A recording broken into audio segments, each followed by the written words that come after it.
A man stands at the edge of the known world, clutching a letter for an emperor whose name he isn't sure of. The Khan reads it, laughs, and writes back. Both letters survive. Only one institution kept its copy. It has kept everything.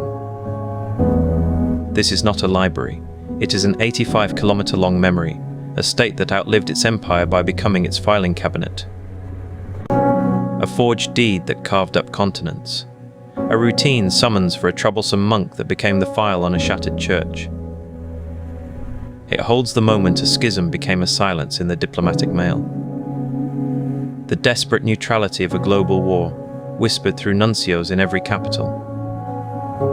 A pope's agonized silence during the Holocaust, now laid bare in newly opened boxes. How does an idea survive for 2 millennia when armies, empires, and ideologies fall? The answer is written on paper. It is a strategy of survival built on a simple, relentless act: remember everything, correspond with everyone, and never, ever throw a letter away. This is the paradox at its heart, an institution of eternal truth, built on a foundation of profoundly human documents, full of lies, ambitions, mistakes, and desperate hopes sent into the dark. It watched Rome burn and simply filed the report. It has a drawer for the end of the world. Every empire that ever threatened it is gone. Their letters are still here.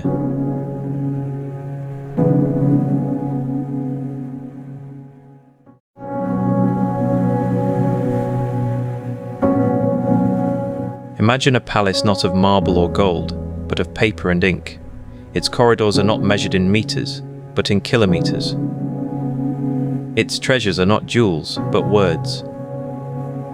This is a memory palace built not for a single mind, but for an institution that has witnessed the rise and fall of empires. It is a fortress of parchment, a citadel of files. For over 1,000 years, within the walls of a tiny sovereign state, an unbroken thread of consciousness has been spun, one document at a time. It is a record of faith, yes, but more than that, it is a record of survival. This is the story of how an idea endures, written in the hand of a scribe, sealed with lead, and filed away for the centuries to come. It begins not with a secret, but with a shelf. The Vatican Apostolic Archive holds roughly 85 linear kilometres of shelving. That figure is not a metaphor. It is a precise physical measurement. It is the distance from the heart of Rome to the ancient port of Ostia, if that road were paved not with cobblestones, but with bound volumes, rolled scrolls, and sealed packets. This is the accumulated institutional memory of the Holy See, stretching from the fragile papacy of the early Middle Ages to the digital dispatches of the 21st century.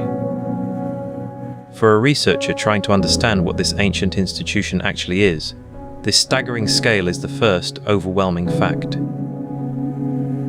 It is not a library of ideas, but an archive of actions. Every metre of shelf represents a decision made, a letter sent, a treaty signed, a boundary drawn, a relationship managed. It is the physical manifestation of a bureaucracy that has never stopped working, through plague and war and revolution. To walk those silent stacks is to walk alongside history itself, not as a spectator, but as a witness to the meticulous, relentless labour of continuity. This vast repository was not always open to outside eyes. For centuries, it was the ultimate closed archive, a symbol of impenetrable secrecy. That changed in 1881, in a decision that was itself a masterstroke of diplomacy. Pope Leo XIII, a scholar pope facing a newly skeptical and nationalistic Europe, unlocked the doors. He understood that in the modern age, controlled transparency was a more potent form of power than absolute secrecy. By allowing historians inside, he transformed speculation into scholarship. He invited the world to see the papacy not through the lens of myth or conspiracy, but through its own documentary record. The gamble was profound. Let scholars find the documents, he reasoned, rather than endlessly wonder what might be hidden. Let the archive itself become the narrator. This was not an act of sudden generosity, but a calculated political move, recognizing that the authority of history, once carefully curated, could bolster the authority of the institution. The archive was no longer just a storage facility, it became a stage. The organizing principle of what follows is not, therefore, about concealment. It is about continuity. How does a single institution survive the cataclysm of the Roman Empire's collapse?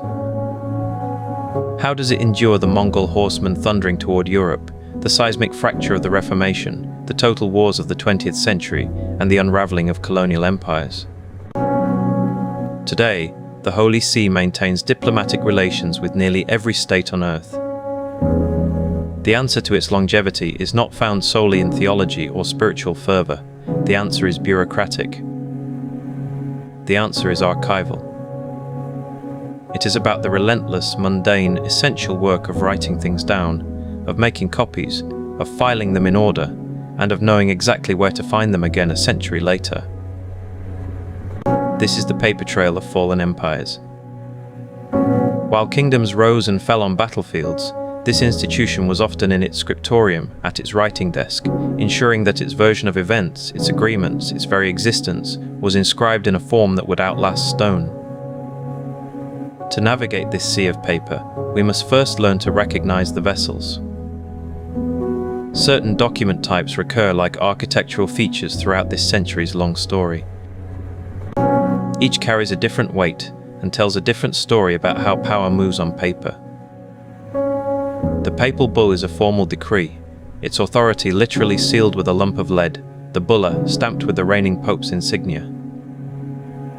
It is law, proclaimed to the world. The register is the institutional memory, a running, bound copy of every important letter sent out from the papal chancery, a claim that words once written create obligations forever. The brief is more personal, a shorter letter often concerning administrative detail. The dispatch is the lifeblood of intelligence, a confidential report from a papal ambassador or nuncio in a foreign court carrying news, gossip, and warning. And the treaty is the negotiated instrument bearing the signatures and seals of multiple sovereign parties, a fragile agreement frozen in ink. Understanding these forms is like learning a language. It is the grammar of governance. These documents are not inert relics. They are actors in their own right, and to read them properly requires a specific set of skills. Throughout this journey, we will return to 4 recurring questions, which are less themes than analytical tools. The first is how archivists read.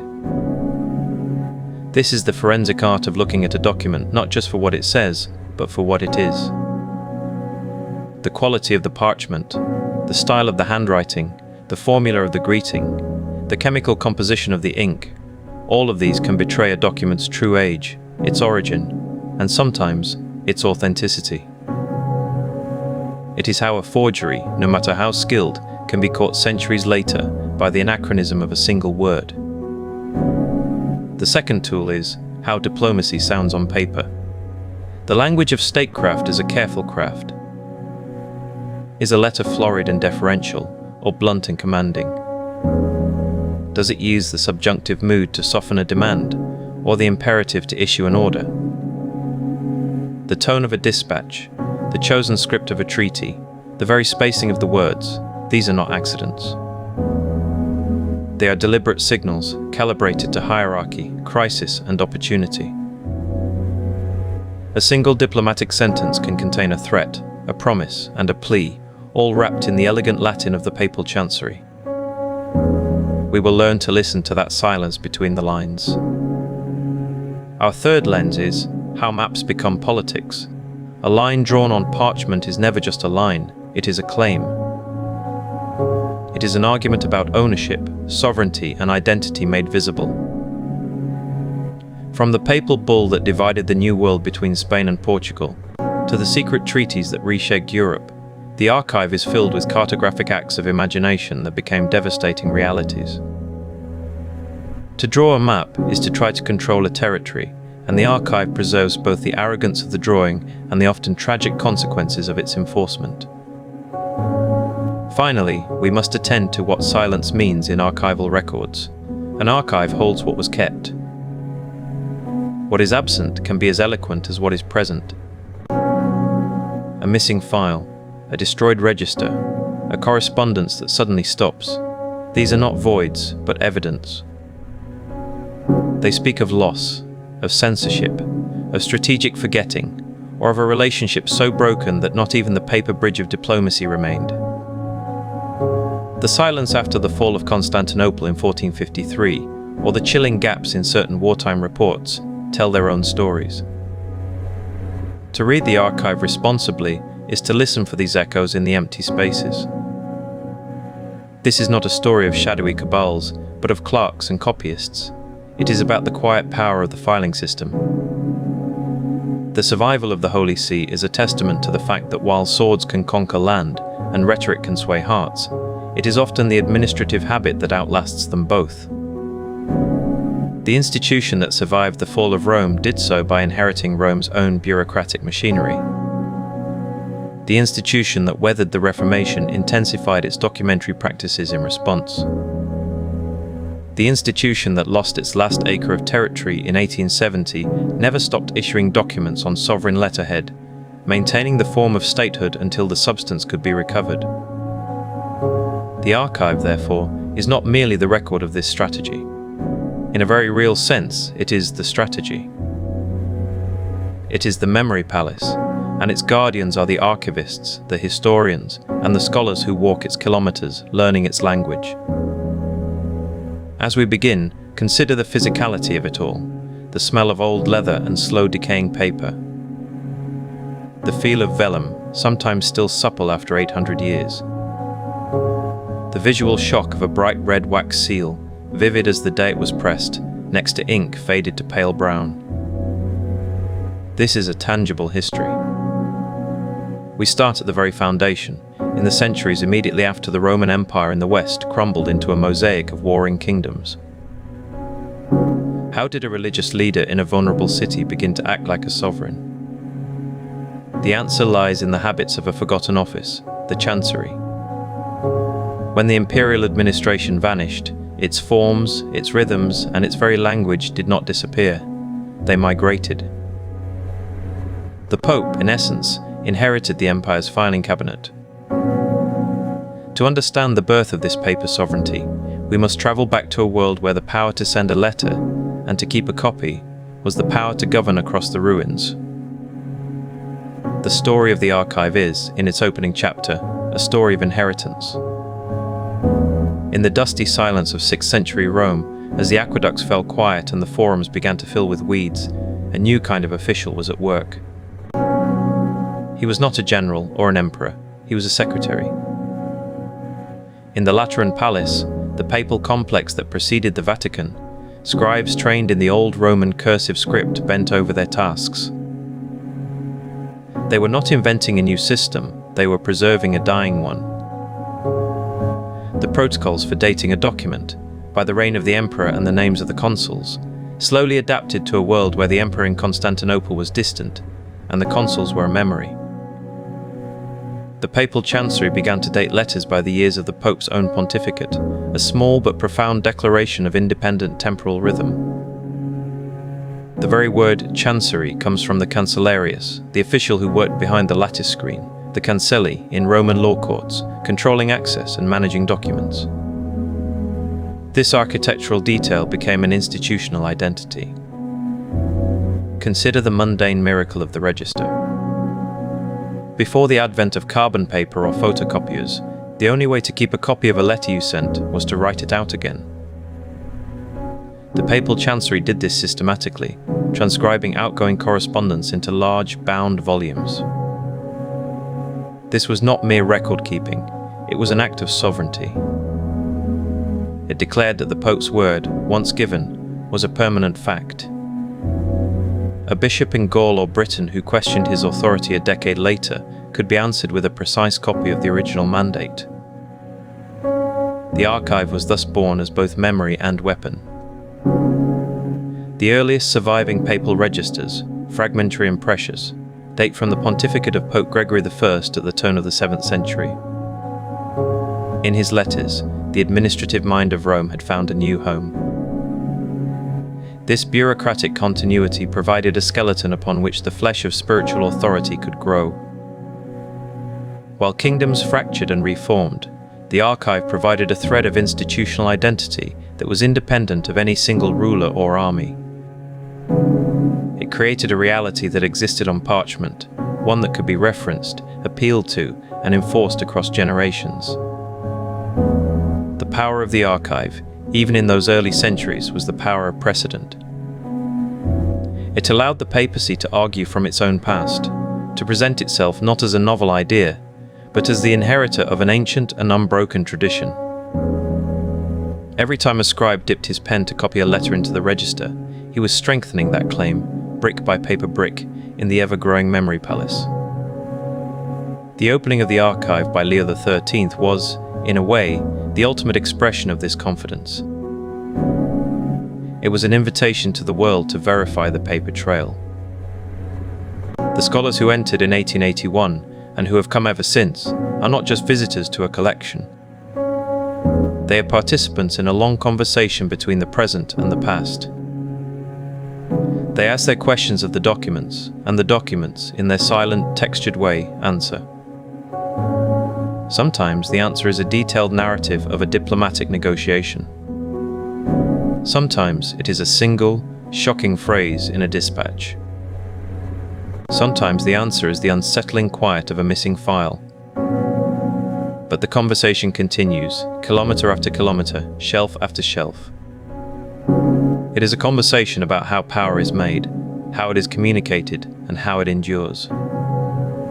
And it begins, as all great journeys do, with a single step into the unknown, down a corridor lined not with statues, but with stories waiting to be read.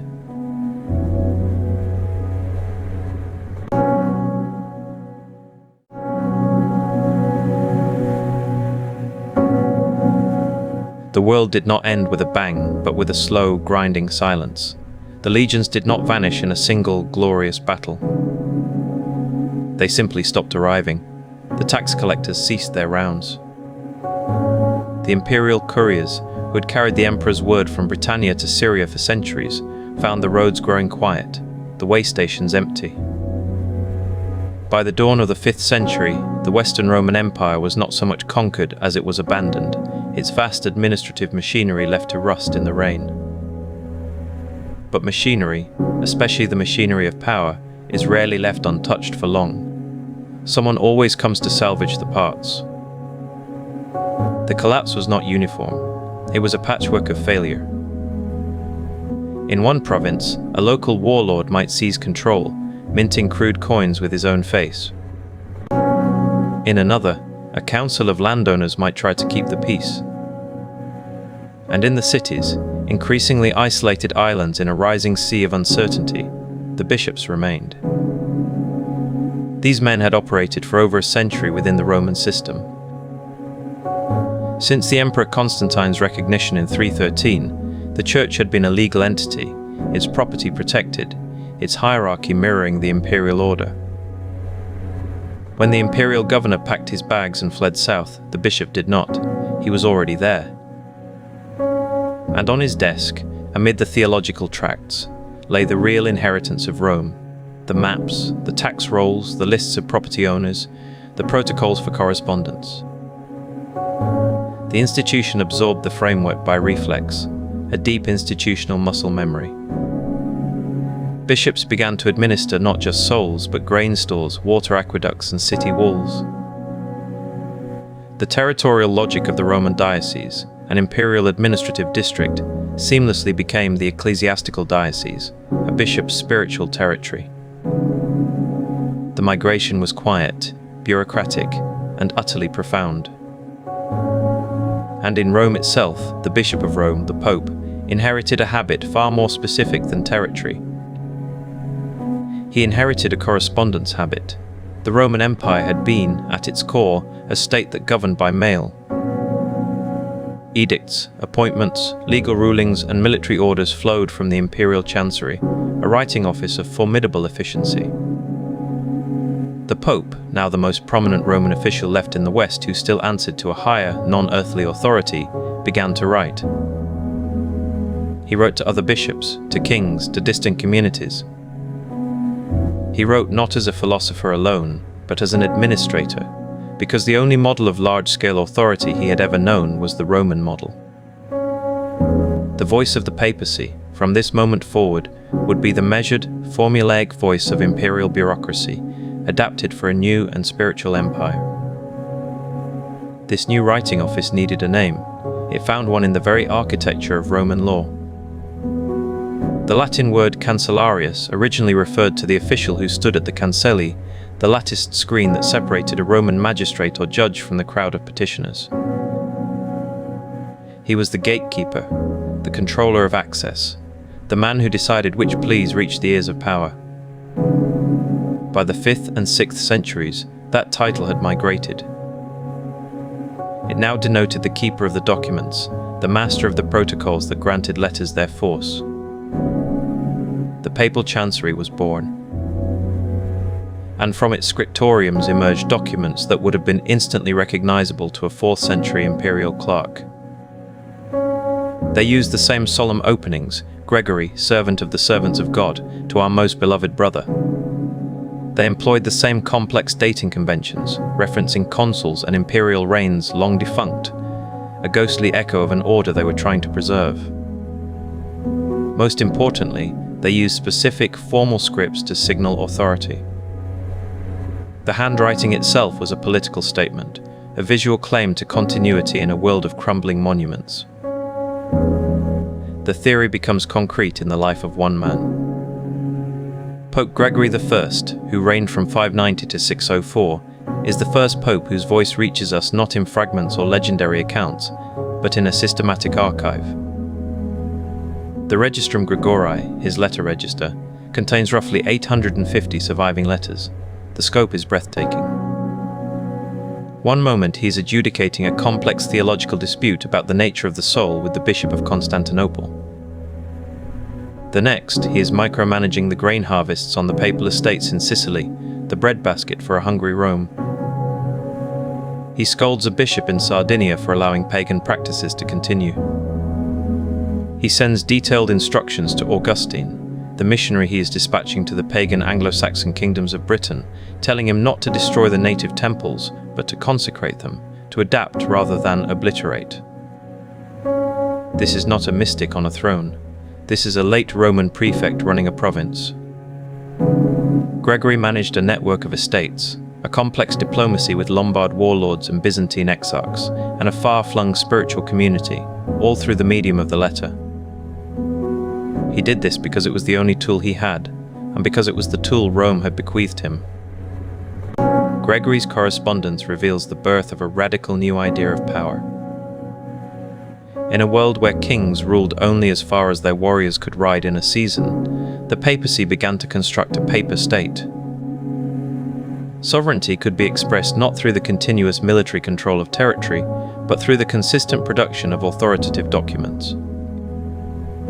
It was a sovereignty of assertion, of memory, of network. A king might conquer a region, but if the Pope had written to the local bishop a decade prior confirming his authority, that document created a rival claim, a thread of loyalty that stretched back to Rome. The papacy's foundational geopolitical innovation was this: it learned to rule through files. It maintained correspondence networks that functioned like a nervous system, carrying information to the center and instructions back to the periphery.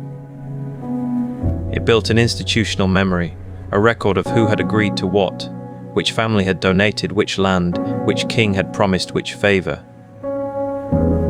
This memory became a form of capital, a currency more durable than silver in an age of constant theft. The survival of Gregory's register, of any of these early documents, is itself a silent story of institutional strategy. It is a story of archival luck forged by deliberate priority. The Chancery did not just write letters, it kept copies. Scribes meticulously transcribed outgoing correspondence into large parchment registers. These registers were treasures. Copies of copies were made and sent to key monasteries for safekeeping. When Rome was sacked by the Visigoths, or flooded by the Tiber, or burned in factional riots, the documents often survived because they were not all in one place. The institution had built redundancy into its record-keeping from the very beginning. To lose a city was a tragedy. To lose the archive was an existential threat. This practice turned the Vatican, over centuries, into a memory palace of extraordinary resilience. The stones of the Lateran Basilica, the Papal Palace, could be damaged. But the letters, the bulls, the registers, these were the true, indestructible architecture of the growing papal state. Consider the physical journey of a single papal letter from this time. It begins as an idea in the Pope's mind, expressed to a secretary in the quiet of the Lateran Palace. The secretary drafts a text, adhering to the sacred formulas of address and protocol. A scribe then takes over, his hand moving carefully across expensive vellum, forming the deliberate, authoritative letters of the Chancery script. The document is checked, perhaps read back. Then comes the seal, the bulla, a lump of lead impressed with the Pope's name, threaded onto a cord through the parchment. This seal is not decoration. It is the signature, the authenticator, the thing that turns words into law. The sealed letter is then handed to a messenger, a man whose safety is far from guaranteed. He might travel by mule along crumbling Roman roads, by ship across the stormy Mediterranean, or on foot through mountain passes controlled by bandits. His journey could take months. Upon delivery, the letter would be read aloud, its formal Latin perhaps translated for a local king. Its authority derived from its origin, its form, and its sheer perilous journey. That fragile piece of parchment, surviving flood, bandit, and shipwreck, was the thread from which the papal state was woven. This system created a new kind of geography. The map of papal influence did not look like the map of a kingdom, with clear borders and fortified towns. It looked more like a constellation, a series of bright points connected by lines of communication. A monastery in Ireland, a bishopric in Visigothic Spain, a loyal Christian community in Carthage, these were the nodes in the network. The power lay in the ability to connect them, to make them all acknowledge, however nominally, a common source of authority in Rome. This was a revolution in governance, born from necessity. Without armies, the papacy wielded consensus. Without tax collectors, it managed estates through trusted agents. Without a police force, it enforced discipline through the threat of exclusion from the network, excommunication. The papal state was a state of mind, but a state of mind with profound real-world consequences. The legacy of this 5th and 6th century migration of bureaucracy is all around us, embedded in the very language of power. Words like diocese, see, curia, and chancery are all Roman administrative terms repurposed for a spiritual empire. The concept that an institution can outlive empires by mastering the art of record-keeping, by turning memory into a strategic asset, is a lesson learned in the chaotic centuries after Rome. The popes who followed Gregory would refine this system, expand it, and eventually face its limitations. They would discover that documents could be forged as well as preserved, that claims written on parchment could be challenged by swords, and that maintaining a correspondence network required constant, shrewd diplomacy. The papal state had to learn to fight, to negotiate, and sometimes to deceive. As the 7th century turned to the 8th, the papacy's papal sovereignty faced its first great test. The Lombard kingdom in Italy pressed harder on Rome's territories. The Byzantine emperor in Constantinople, the theoretical overlord, was too distant to help. The Bishop of Rome, the heir to Roman administrative habits, now needed something more tangible than eloquent letters. He needed a military protector. And to attract one, to legally justify asking a Frankish king to cross the Alps and fight for him, the papal chancery would reach into its own archive and its own formidable imagination. It would produce a document that claimed the most spectacular gift in history, a document that would blur the line between archival record and political invention, and in doing so would demonstrate the ultimate power and the ultimate peril of the Papal State. The Chancery that had inherited the empire was about to learn how to forge one.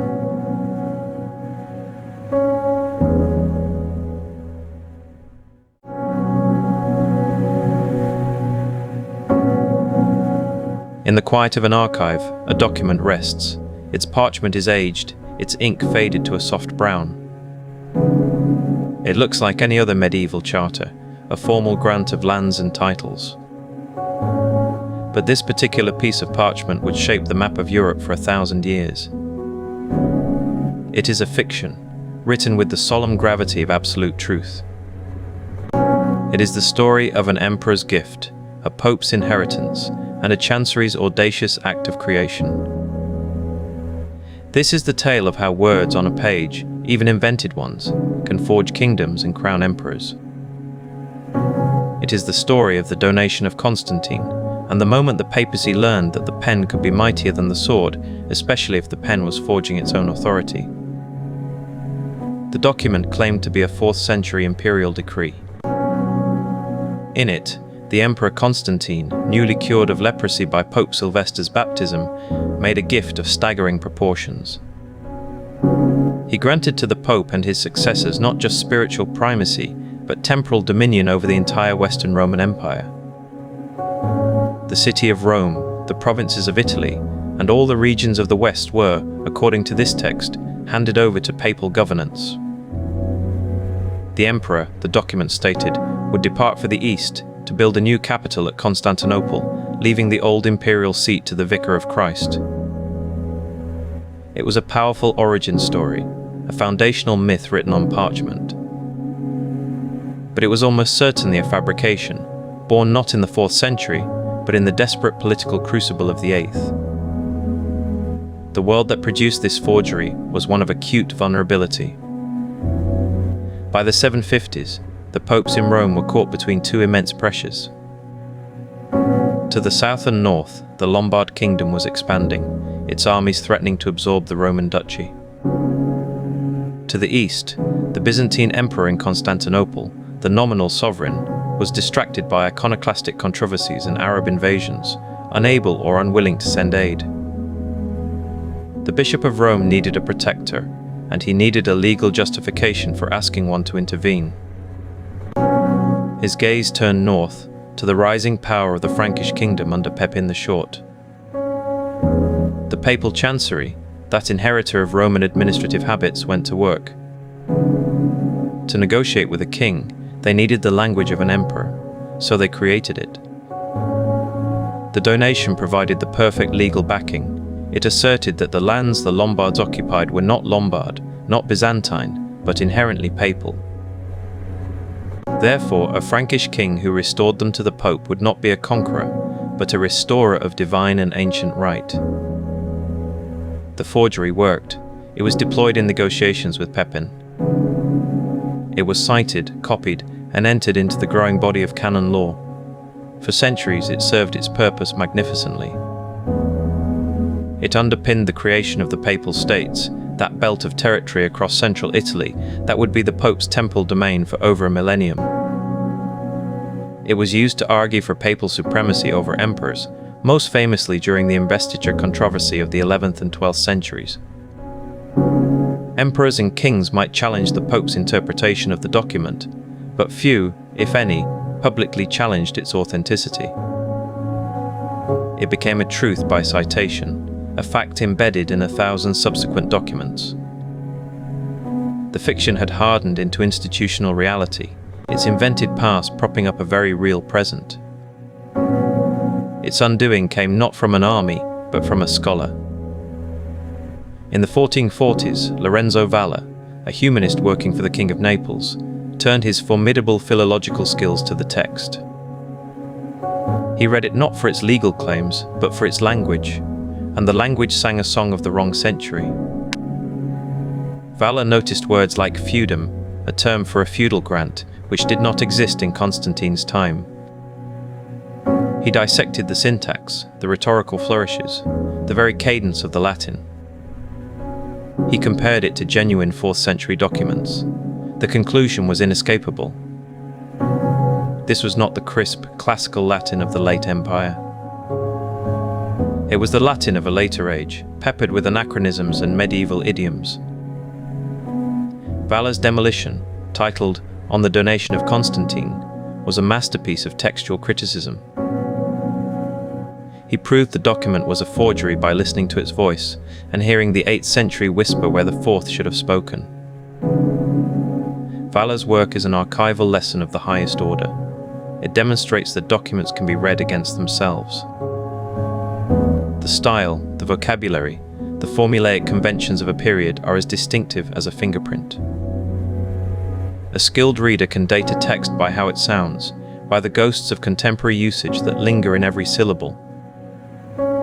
This is one of the core skills that transforms an archive from a mere storage facility into a research institution. It is not just about preserving paper, it is about understanding the world that produced the words on that paper and catching the moments when that world betrays itself. The forger in the 8th century Chancery was a skilled bureaucrat, but he was not a time traveller. He could not perfectly mimic a dead linguistic world. He left traces, and centuries later, a man with a sharp mind and a keen ear found them. Yet, the exposure of the forgery did not cause the immediate collapse of papal temporal power. This is the second, perhaps more profound, archival lesson. By the time Vala published his findings, the donation had done its work. It had been woven into the fabric of European law and diplomacy for 700 years. Its claims had been ratified by treaties, confirmed by councils, and embedded in the administrative reality of the Papal States. The paper trail had taken on a life of its own. The original lie had spawned 1,000 truthful children, land deeds, tax records, judicial rulings, and diplomatic agreements that were very real and very much in force. The institution had built a fortress of documents, and the crumbling of one foundational stone did not make the entire fortress fall. Authenticity, it turns out, can become almost irrelevant. Documents create institutional facts that outlast their own provenance. This leads us to the final, tangible reality, the Papal States themselves. From the 8th century until 1870, this was a territorial entity, a kingdom in all but name, stretching across the heart of Italy. And it was administered through the very same Chancery apparatus that managed the Church's spiritual correspondence. This bureaucratic unity is crucial.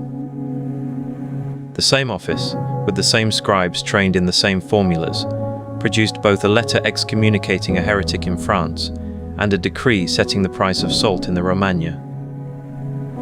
The same courier network that carried theological pronouncements to bishops also carried tax assessments to provincial governors.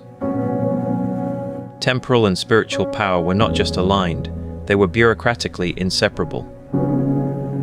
The Pope was a prince, and his chancery was the engine of his principality. Consider a single day's work in that chancery. A scribe might draft a solemn bull affirming the doctrine of transubstantiation. He would then turn to a mundane register, recording the rent owed by a miller on a papal estate near Ancona. Both documents were written on similar parchment, with similar ink, authenticated with the same leaden bulla seal. Both were filed away in chests and cupboards, part of the same growing mountain of administrative memory. This is the concrete manifestation of the power the donation sought to claim. It was not about grand ceremonial, it was about the daily, grinding work of governance, collecting taxes, raising militias, dispensing justice, and maintaining roads. The papacy had become a state, and a state runs on paperwork. The legacy of this forged document, and the very real state it helped justify, is a paradox at the heart of the archive. It reminds us that power often resides in the act of documentation itself, in the authority to say, "This is so," and to have that statement preserved, repeated, and institutionalized. The donation's greatest success was not that it fooled everyone for centuries, but that it catalyzed the creation of a self-sustaining administrative reality. By the time it was proven false, the reality no longer needed the proof. The papacy had mastered a vital diplomatic and bureaucratic principle. The narrative you create and consistently document becomes the ground upon which all future negotiations stand. This evolution from a forger's bold stroke to an entrenched system of governance points directly to the next chapter in this story. With a territorial state to run and a spiritual empire to oversee, the volume of paperwork exploded. The ad hoc registers of a Gregory the Great would no longer suffice. The papacy needed a system, a method to control the flood of its own decrees, to recall its own words across decades and continents. It needed to turn its correspondence from a stream of letters into a weaponized memory. The institution stood on the brink of its next great bureaucratic leap, the systematic registration of every word it sent out into the world. The question was no longer just about creating authority on paper, but about filing it, retrieving it, and deploying it with relentless efficiency. The age of the register was about to begin.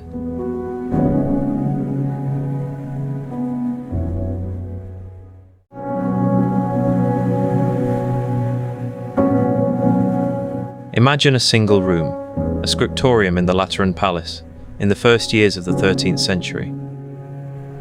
The air is thick with the scent of ink and the faint, acrid smell of pumice stone used to smooth parchment. The only sounds are the scratch of quills, the rustle of vellum, and the low murmur of a cleric dictating. Here, in this quiet, methodical space, a revolution is being copied out, line by line, page by page. It is a revolution of paper and procedure. And at its center is a man who never lifted a sword, but whose words moved armies and crowned kings, Pope Innocent III. His reign, from 1198 to 1216, marks the moment the medieval papacy fully understood that authority is not merely declared, but documented.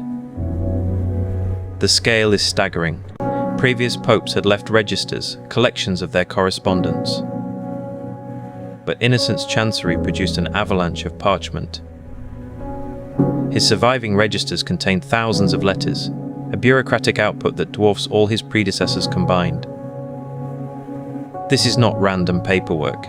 Each document is a deliberate exercise of power. With these letters, Innocent deposed an emperor, Otto IV, and raised another, Frederick II, a child king, to that imperial dignity.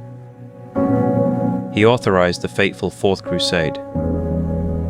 He gave official approval to the radical new mendicant movements of Francis of Assisi and Dominic de Guzman, shaping the spiritual landscape of Europe for centuries. And with relentless, granular attention, he managed the appointments of bishops and abbots from the Scottish marches to the kingdoms of Iberia, from Scandinavia to the shores of Sicily. The pen, in his administration, was not mightier than the sword. It was the instrument that directed where the sword should fall. This register is the key. It is not a casual filing system, a drawer where old letters are tossed. It is a conscious, systematic assertion of sovereignty. By meticulously copying every outgoing letter into a bound volume, the Papal Chancery was making a profound claim: our correspondence has permanent legal force. Our decisions are not ephemeral pronouncements, they create binding obligations that stretch across time. The archive thus becomes both institutional memory and legal arsenal. A bishop appointed by papal letter in the year 1200 could not dispute the source of his authority 30 years later. The Chancery could retrieve the original entry, its precise wording, its date, its seals. The record was the proof, and the proof was unassailable. In this act of filing, the papacy asserted its continuity and its right to govern a spiritual empire that transcended the lifespan of any single pope or any secular monarch.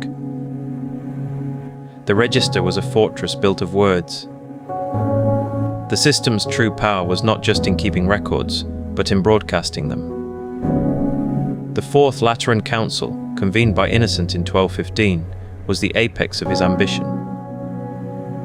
It gathered over 1,000 ecclesiastical and secular leaders to Rome, producing 71 reform decrees that touched every aspect of Christian life, from confession to marriage to the doctrine of transubstantiation. But the council's work did not end in the basilica. The moment the sessions closed, the Chancery's machinery whirred into its most critical phase. The decrees were copied, not once, but hundreds of times. They were dispatched through the same robust correspondence network that carried the Pope's daily letters. These packets of canon law travelled along pilgrim routes, with merchant caravans in the saddlebags of returning bishops. Within a generation, the rulings of the Fourth Lateran Council were being cited and enforced in local church courts from a Scottish parish to a Sicilian diocese. The law was universal because the distribution network made it so. The power was in the propagation. Innocent's correspondence does more than illustrate papal power. It immerses us in the raw texture of medieval geopolitics. His letters are the working documents of a head of state managing a continent in perpetual crisis. We can read his tense, shrewd negotiations with King John of England during the Magna Carta Rebellion, where Innocent, defending ecclesiastical rights and feudal order, famously annulled the charter, plunging England back into war. We can trace his fraught communications with the Byzantine Emperor after the Fourth Crusade's disastrous sack of Constantinople in 1204, a catastrophe for Christendom that the Pope had to condemn even as he struggled to salvage something from the wreckage. We hear his precise, urgent instructions to preachers rallying men to the crusade, balancing spiritual fervor with logistical reality. This is not dry theology.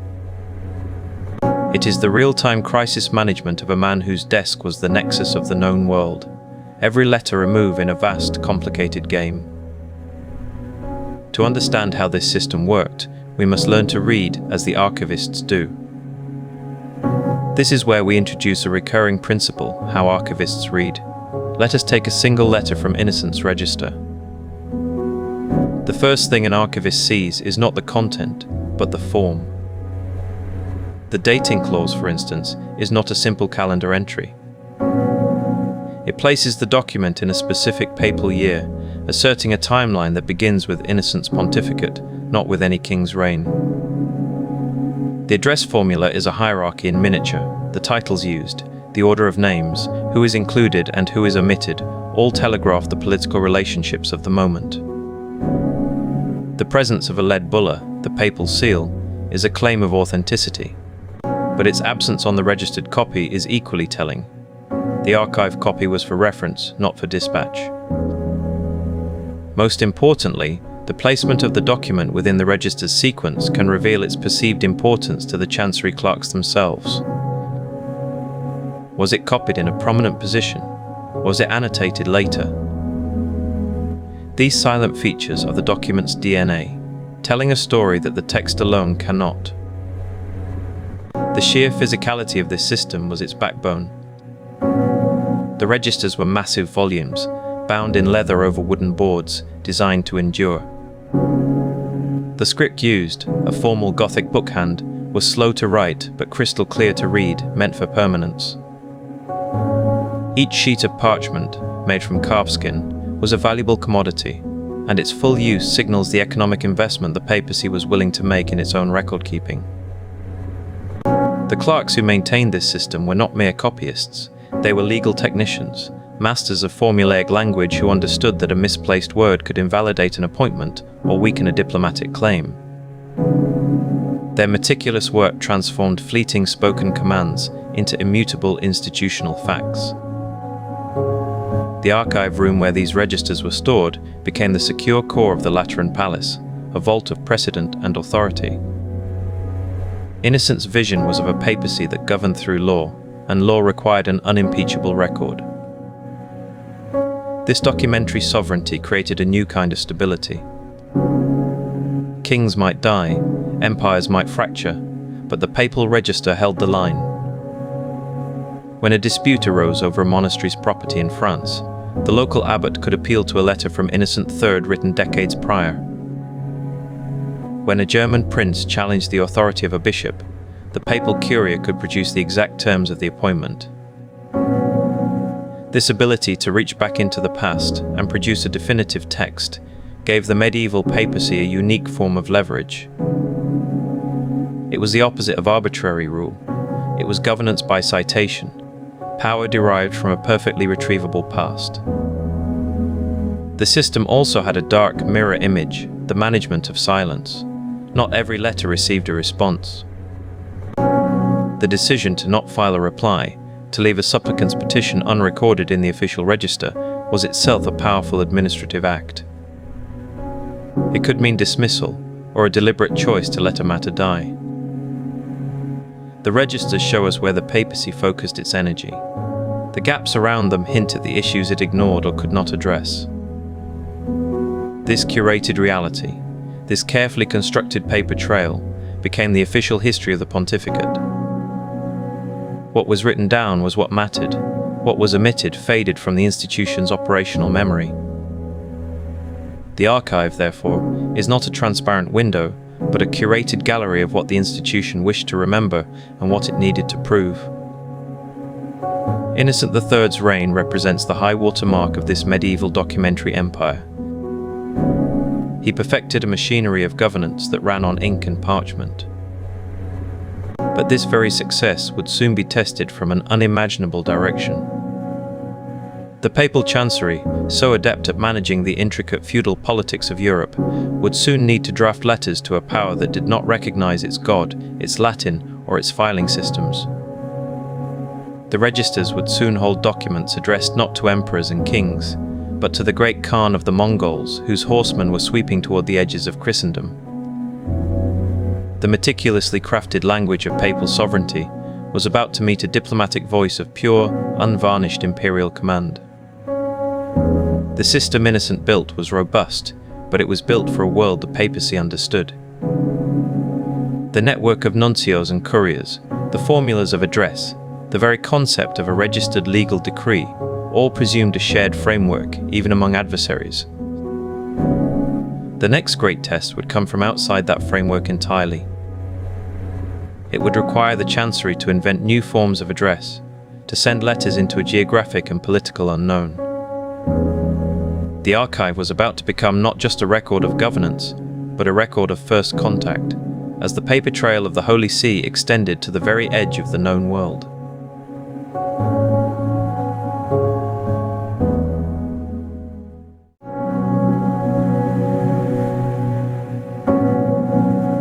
The wind that sweeps across the steppe is a different kind of wind. It carries no salt from a familiar sea, no scent of pine from a known forest. It is a dry, vast breath, scoured clean over thousands of miles of open grass. It is the wind that shaped empires out of horseback and felt, that carried rumors westwards for years before the reality arrived. The reality was an army, moving with a speed and coordination that defied European comprehension. They were called Tartars, a name pulled from classical myth, from the river of the underworld. They were a force of nature, a divine punishment, a people from beyond the edge of every map Christendom possessed. And in the spring of 1245, in the city of Lyon, an old man in white robes decided to write them a letter. He was Pope Innocent IV, a lawyer pope, a man whose entire world was constructed from precedent and parchment. His papacy was defined by the meticulous register, the filed copy, the binding legal phrase. Now, reports were flooding in of cities erased, kingdoms shattered, populations scattered or slaughtered.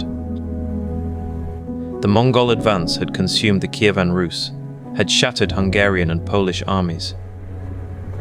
They were at the gates of Latin Christendom itself. Innocent's response was the only tool he truly understood.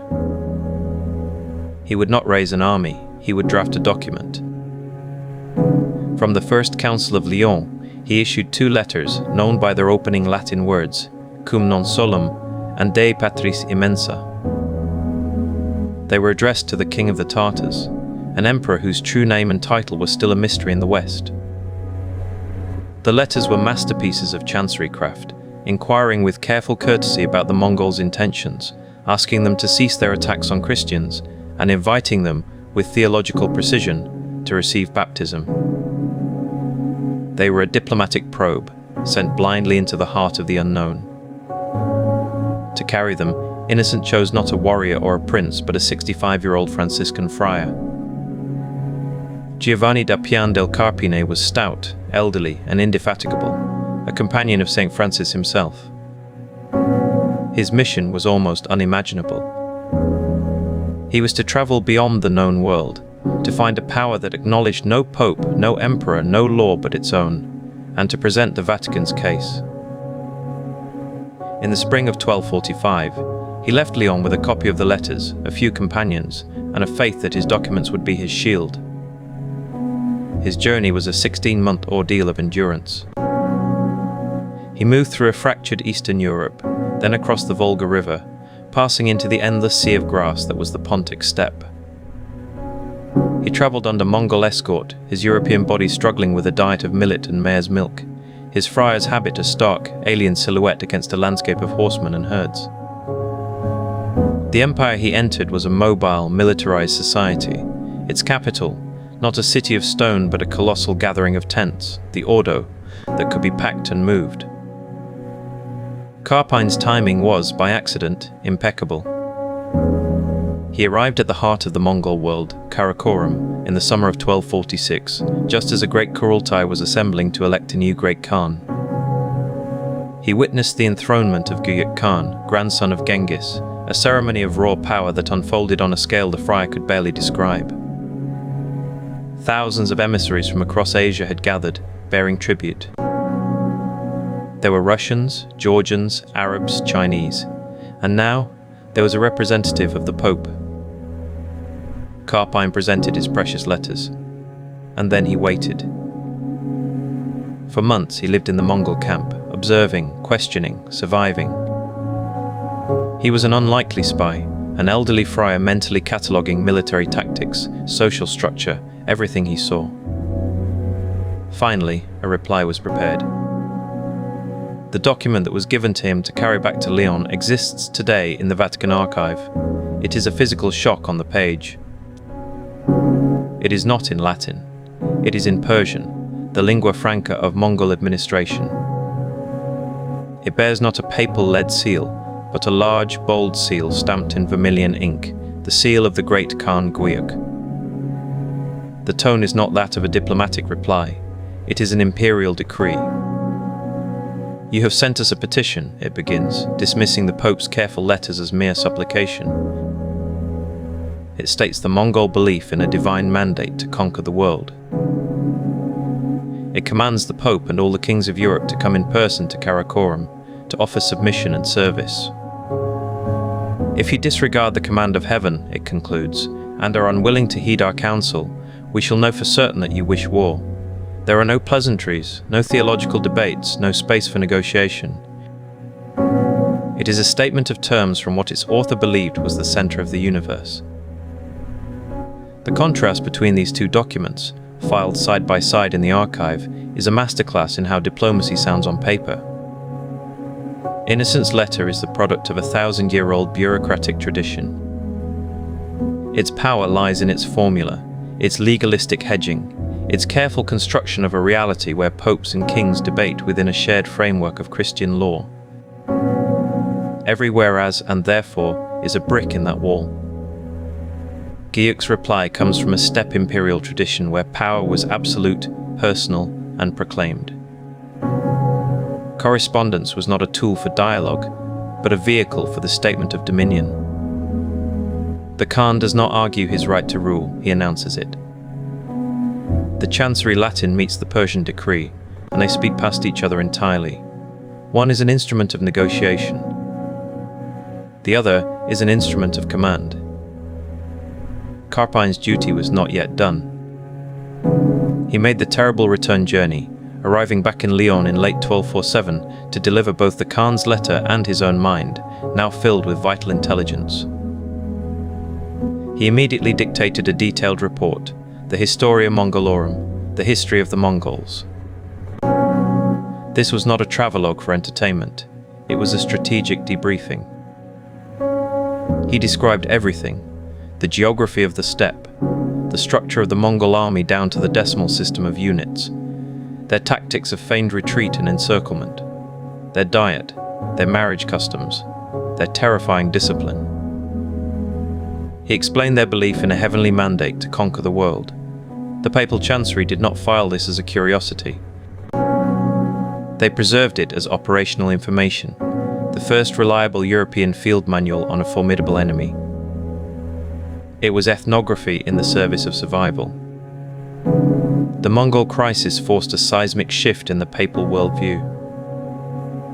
For centuries, the papacy's conflicts had been internal to the Christian world. Heresies to be defined and suppressed, kings to be excommunicated or crowned, the boundaries of spiritual and temporal power to be negotiated with emperors who at least shared a biblical frame of reference. The Mongols presented something entirely alien, a rival world order with its own self-sufficient logic of sovereignty. They had no concept of the separation of spiritual and temporal authority. The Khan's decree was the will of heaven. They had no interest in the complex legal architecture the papacy had built over 7 centuries. Their universal empire directly challenged the very idea of a Christian ecumeny. The paper trail of this encounter, the careful Latin letters, the blunt Persian reply, the frantic intelligence report, is the record of 2 incompatible systems of power meeting at their outermost edges. It is the sound of one institutional language hitting the wall of another and failing to translate. The failure was diplomatic, but it was not total. The papacy learned. It continued to send missions, like that of William of Rubruck a few years later, gathering more intelligence, testing for fractures in Mongol unity. The archive filled with these reports, creating a dossier on a global power. And then, the geopolitical winds shifted. The Mongol Empire itself began to fragment into rival khanates. The Ilkhanate in Persia, seeking allies against the Muslim Mamluks, started sending its own embassies to the popes in the late 13th century, using language of Christian alliance and even potential conversion. The tone of the correspondence changed dramatically from command to negotiation. The papacy, its bureaucratic machinery still humming, was ready to engage.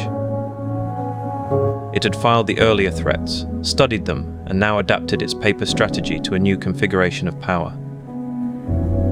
The archive holds both the defiant decree of Guyuk and the later, more diplomatic overtures from his successors. It is a complete record of a learning curve written in ink and seal. The encounter left a permanent mark. It expanded the Vatican's diplomatic imagination beyond the Mediterranean world. It demonstrated that survival required understanding powers that did not play by Rome's rules. The friar diplomat, like Carpine, became a model, part missionary, part envoy, part intelligence gatherer. Most importantly, the episode proved the resilience of the archival instinct itself. Even when faced with a reply that fundamentally rejected its authority, the institution filed that reply. It preserved the evidence of its own limitation. By doing so, it turned a moment of diplomatic defeat into a piece of usable knowledge. The shock of the Mongol letters did not break the Papal Chancery's habits, it reinforced them. Information, even terrifying information, was a resource to be captured, preserved, and filed for future reference. As the immediate terror of the Mongol advance receded, replaced by a complex chessboard of Eurasian politics, the papacy turned its bureaucratic attention back to a more familiar, but equally intractable, schism. The rupture with the Christian East was a wound within the family, a dispute over theology and authority that had festered for centuries. Here the language was shared, the scriptural references common, but the administrative traditions had diverged irreparably. Where the Mongol encounter was a collision of alien worlds, the struggle with Constantinople was a painful divorce between siblings who still remembered a shared home. The next great councils, at Lyon and later at Florence, would not send letters into the unknown. They would summon Byzantine emperors to the west, using the promise of military aid as leverage in a desperate, paper-driven attempt to heal the rift. The tools would be the same, carefully drafted decrees, notarized agreements, sealed unions. But the emotional register in the archive would be one of profound, familiar failure.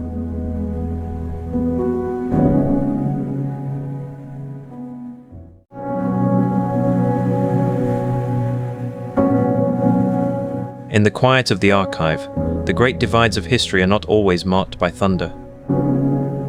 Sometimes, they are measured in the growing silence between lines of text, in the cooling formality of a salutation, in the unanswered letters that begin to pile up in a correspondence file. The story of a schism is often told as a story of shouting, of dramatic condemnations hurled across a theological gulf. But here, among the parchment registers, it is a story of a conversation that slowly, irrevocably, stopped. The year 1054 echoes through history as the moment the Christian Church split in two. The great schism between Rome and Constantinople is framed by the Filioque clause, a dispute over a single Latin word, and by the towering question of papal primacy. It is taught as a theological earthquake. Yet, pull the file from the shelf in the Vatican Archive, and the tremor feels different. The rupture appears not first in the language of heresy, but in the broken grammar of diplomacy. For centuries, a working relationship had been maintained through a steady flow of letters carried by legates across the Adriatic and the Aegean. These were documents of administration as much as faith, discussing ecclesiastical appointments, coordinating responses to external threats, and navigating the complex protocol of two imperial courts that both claimed the mantle of Rome. The crisis of 1054 was, in its archival essence, a catastrophic failure of that correspondence protocol. The papal legate, Cardinal Humbert, left a bull of excommunication on the altar of the Hagia Sophia. The Patriarch of Constantinople, Michael Cerularius, responded in kind. But the deeper break was in the Chancery habits. The formulae of mutual respect eroded. The assumption that a letter would receive a considered reply faded.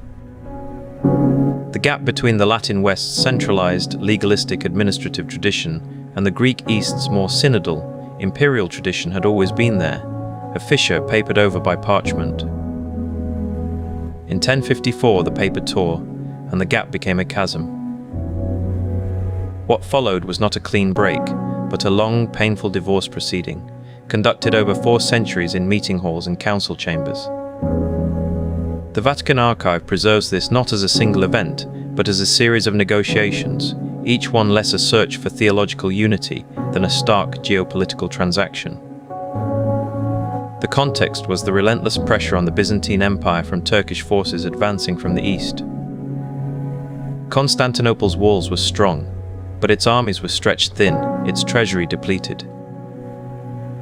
The emperors in the great palace on the Bosporus needed soldiers, ships, and silver from the Latin West.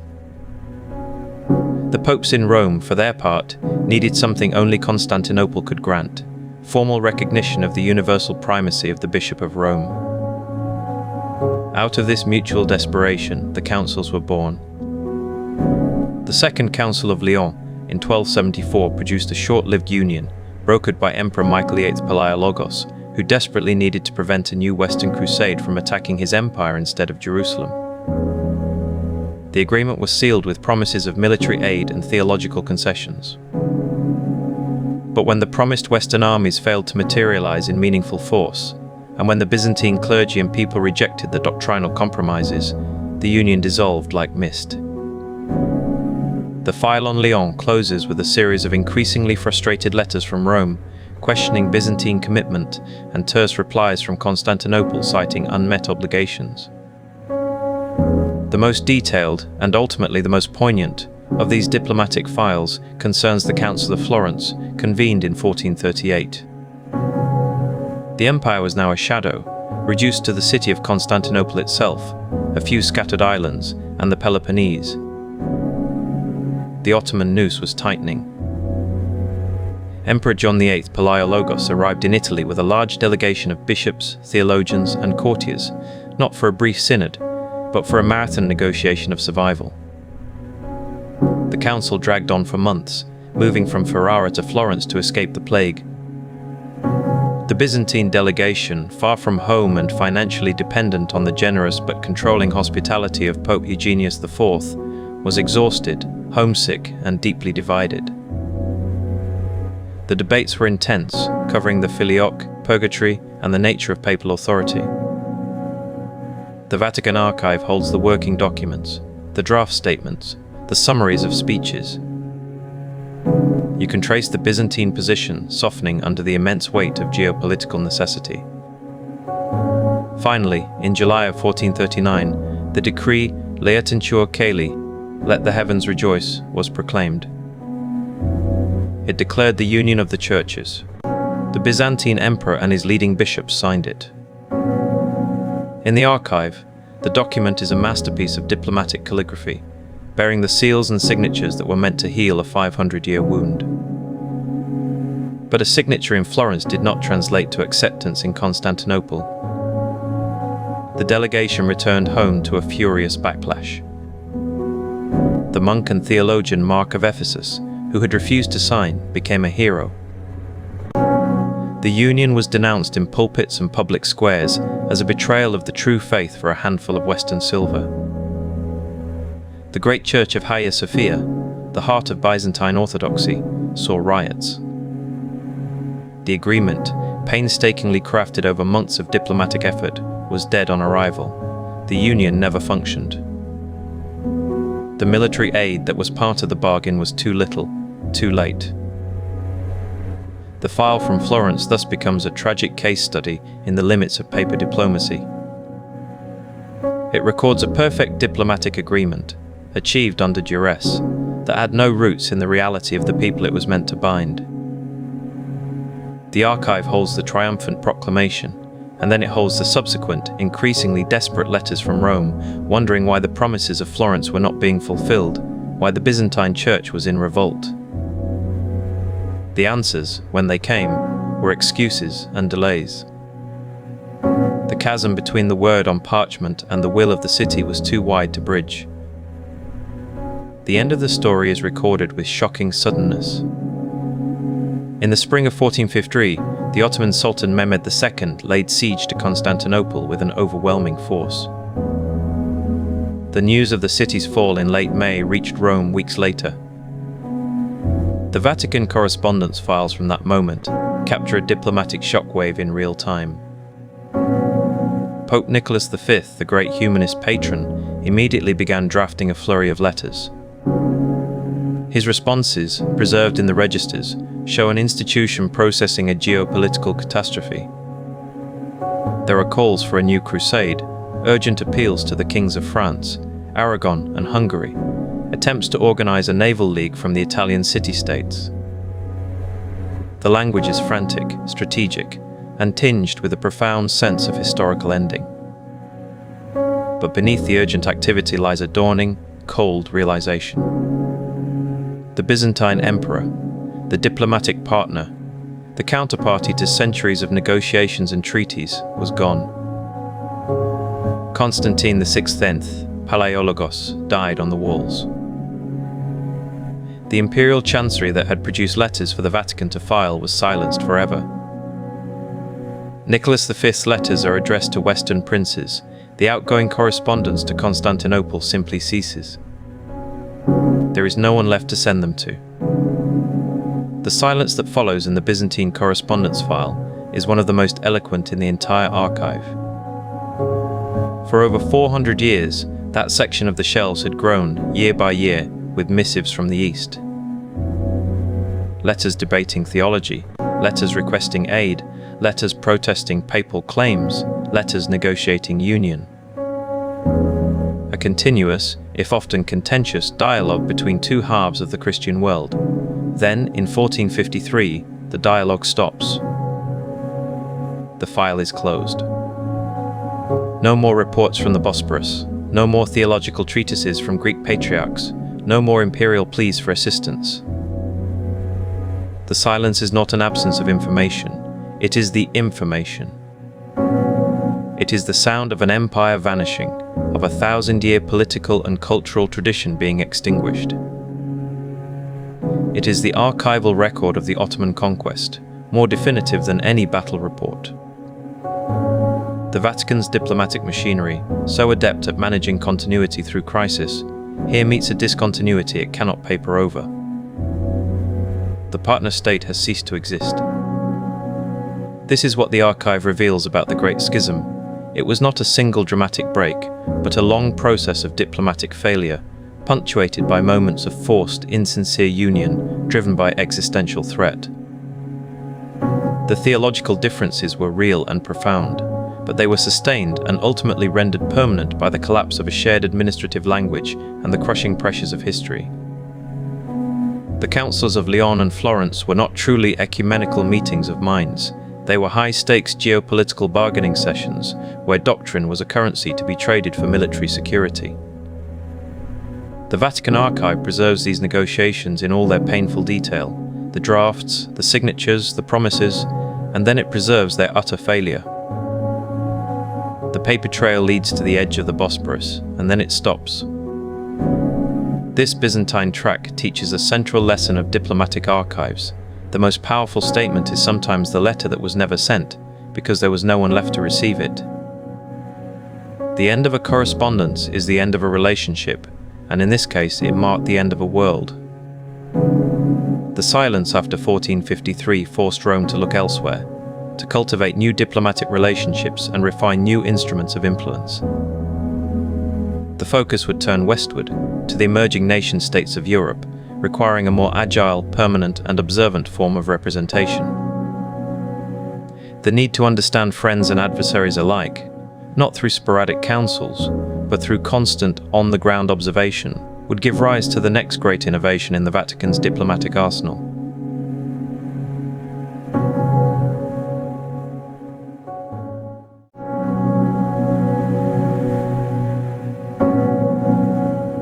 For centuries, the Holy See's voice traveled across Europe in the form of a letter. It was a reactive instrument, a response to a crisis, an answer to a question. The archive was a record of conversations already begun elsewhere. But in the late 15th century, a quiet revolution in diplomatic practice began to reshape that archive from the ground up. It was a shift from speaking when spoken to listening always. The instrument of this change was not a treaty or a council, but a person, a man installed in a foreign capital, writing home every week. This was the birth of the permanent papal nuncio, and it turned the Vatican's correspondence network into one of the earliest and most sophisticated intelligence systems in the world. The archive would never be the same again. It began to fill not just with answers, but with secrets. Before this innovation, papal diplomacy was episodic. A legate, often a cardinal, would be dispatched with great ceremony to negotiate a marriage, to crown an emperor, or to plead for a crusade. His mission had a clear beginning and a definitive end. His reports, if they survived, were filed as a discrete bundle concerning that single affair. The system was powerful but intermittent. It meant Rome's understanding of a kingdom was frozen at the moment of the last crisis. The decision, accelerating through the turbulent decades of the Italian Wars and the Reformation's dawn, to station permanent representatives changed everything. Now, there was always a set of papal eyes and ears at the French court, at the Habsburg court, in Venice and Vienna. The archive transformed from a series of snapshots into a continuous film reel of European power.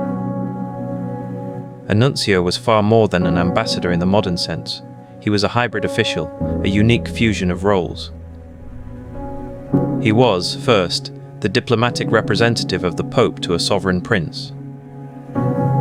He presented credentials, attended ceremonies, and delivered formal protests or congratulations. But his second role was that of an intelligence officer. His mandate was to observe, to cultivate sources, and to understand the hidden currents of the court and the country. His third role was ecclesiastical supervisor, overseeing the local church, reporting on the loyalty of bishops, and rooting out heresy. This triple duty meant his dispatches back to the Secretariat of State in Rome were encyclopedic. They reported on the king's latest illness and his heir's temperament. They detailed the factional rivalries between noble families, the price of wheat, the morale of the army, and the whispers of treaty negotiations with a rival state. The Secretariat of State, receiving these streams of paper, was running an operation we would now call a signals intelligence agency. The signals were handwritten, the encryption was simple substitution cipher, and the transmission was a courier on horseback risking bandits and bad weather. But the principle was identical: collect raw information from multiple points, cross-reference it for consistency, analyze it for threats and opportunities, and file it for future use. A suspicious death in the Polish royal family reported from Warsaw could be checked against the commercial gossip heard by the Nuncio in Danzig. Rumors of Spanish troop movements from Madrid could be weighed against the financial reports from Genoese bankers in the Nuncio's circle in Paris. The archive became a living brain, its memory growing sharper with every arriving dispatch. The result of this system is a collection of political intelligence without parallel. The dispatch files from the major nunciatures, Venice, Paris, Madrid, Vienna, Warsaw, London, form a running commentary on early modern Europe. A historian studying the French wars of religion can read, week by week, what the papal nuncio in Paris saw and heard. They can follow his growing alarm as street violence escalated, his confidential assessments of the Guise and Bourbon factions, his frustrated reports on the vacillating policy of Queen Catherine de' Medici. The same granular continuity exists for the court of Emperor Charles V, a man constantly travelling, where the nuncio's reports track his health, his debts, and his simmering conflicts with his Lutheran princes. For the Tudor court, the nuncio's dispatches, often based on second-hand reports from Catholic sympathizers after the break with Rome, become a vital shadow archive of Henry VIII's marital politics and Edward VI's Protestant reforms. This system generated a new kind of document, a genre born from bureaucratic habit. At the end of his posting, which could last 3, 5, or even 10 years, a nuncio was expected to produce a relazione, a final relation or summary report. This was not a mere log of events, it was a synthesized analysis of the country he had observed. It would describe the geography and economy, the character and weaknesses of the ruler, the structure and corruption of the court, the strength of the nobility, the state of the church, and the overall relationship with the Holy See. These relazioni were masterpieces of early modern political science. They exist because the Papal Chancery had the institutional discipline to ask its agents, "What did you learn?" and to file the answer. They are among the most prized sources in the archive, compressing years of whispered conversations and observed details into a single, penetrating overview. This brings us back to our recurring question: how does diplomacy sound on paper? The Nuncio's archive provides the perfect case study because it preserves two distinct voices from the same man. Consider the formal letter a nuncio would write to the King of France. It is a document of exquisite courtesy, composed in the polished Latin of the Curia. It employs deferential titles, expresses pious hopes for the king's health and the realm's prosperity, and frames requests or concerns with elaborate, indirect phrasing. It is a performance of respect and protocol, designed to be read aloud at court and to maintain the dignified fiction of harmonious relations. Now, compare that to the dispatch the same nuncio would send to the Cardinal Secretary of State in Rome, often in the same week. The tone collapses into startling frankness. The courtesies are stripped away. The king becomes His Majesty, whose stubbornness on the ecclesiastical tax matter is, quote, driven by his insatiable treasurers and his own monumental vanity. The Queen's new favourite is assessed as a man of limited wit but considerable ambition, and thus doubly dangerous. The analysis is cold, clinical, and unsentimental.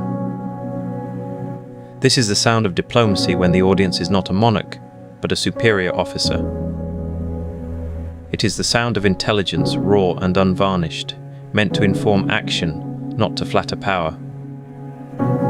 The same man, the same events, but two completely different documents, one for public consumption, one for the secret file. We can see this duality in the reports of nuncios like Girolamo Aleandro, a learned humanist serving in the German territories in the critical years after Luther's protest. His official communications with princes adhered to formal niceties. But his secret dispatches to Rome are filled with visceral alarm and sharp political judgment.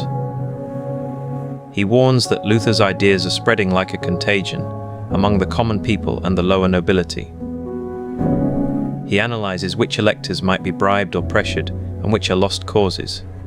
He assesses the Emperor Charles V's likely actions not through the lens of imperial piety, but through the practical constraints of Turkish threats on his eastern border and his need for papal support.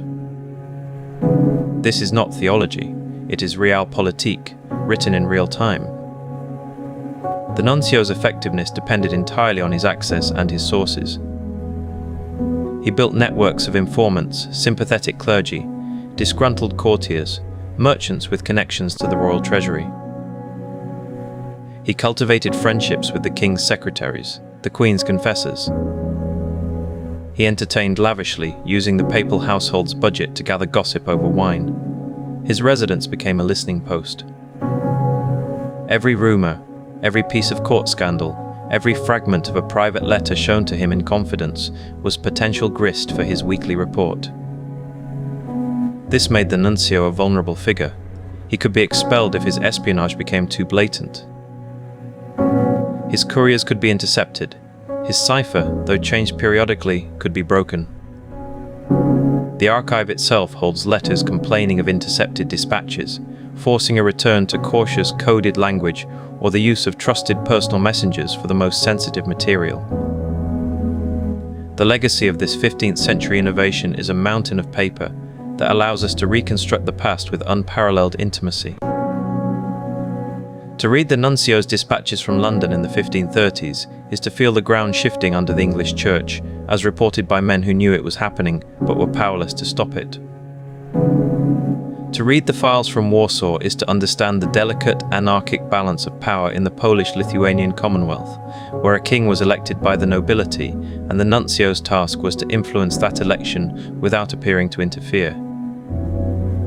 The Vatican Archive, in this sense, holds the centralized intelligence files of a unique state, one that maintained diplomatic relations with every major and minor power in Christendom, simultaneously, through war and peace, through Reformation and Revolution.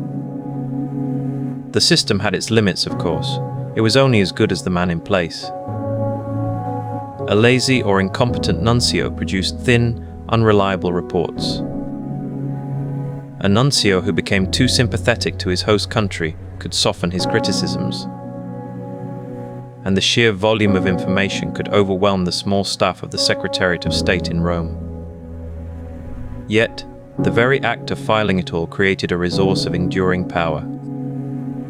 When a new pope ascended the throne, or a new crisis erupted with an old kingdom, the first thing his advisors would do was pull the Relazioni and the recent dispatches from that nunciature. The past intelligence informed the present policy. The archive was not just a memory, it was a manual. This transformation, from reactive letter writer to proactive intelligence hub, fundamentally altered the Holy See's place in the world. It gave the papacy a strategic depth it had previously lacked. But it also created a new kind of responsibility and a new kind of risk. Knowledge brought with it the burden of action, or the consequence of inaction. And as the 16th century unfolded, with the discovery of new worlds across the ocean, this sophisticated European intelligence network would face its greatest test. The reports would no longer come just from Paris or Vienna, but from places whose very existence had been unknown. The papacy, armed with its documentary systems, would attempt an act of staggering ambition to divide that new world on paper with a single line drawn from pole to pole. The intelligence gathered in familiar courts would now inform decisions about unimaginably distant shores.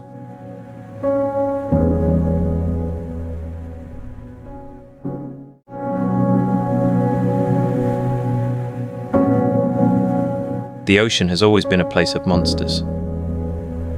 Medieval maps filled its blank spaces with serpents coiled around sinking ships, with fish large enough to swallow islands whole. It was a realm of biblical leviathans and unknowable depths. But by the spring of 1493, a new kind of monster had surfaced from the Western Sea. It was not a creature of scale and fin, but a story. The story of islands of gold, of gentle people who wore gold in their noses, of a world that lay waiting beyond the setting sun. This story, carried back by 3 small ships, did not just fill a blank space on a map, it demanded a new map entirely. And the institution that would attempt to draw that map with a single stroke of a pen was not a royal court or a trading company. It was the Papal Chancery in Rome. The news reached Rome in a cascade of rumor and diplomatic dispatch.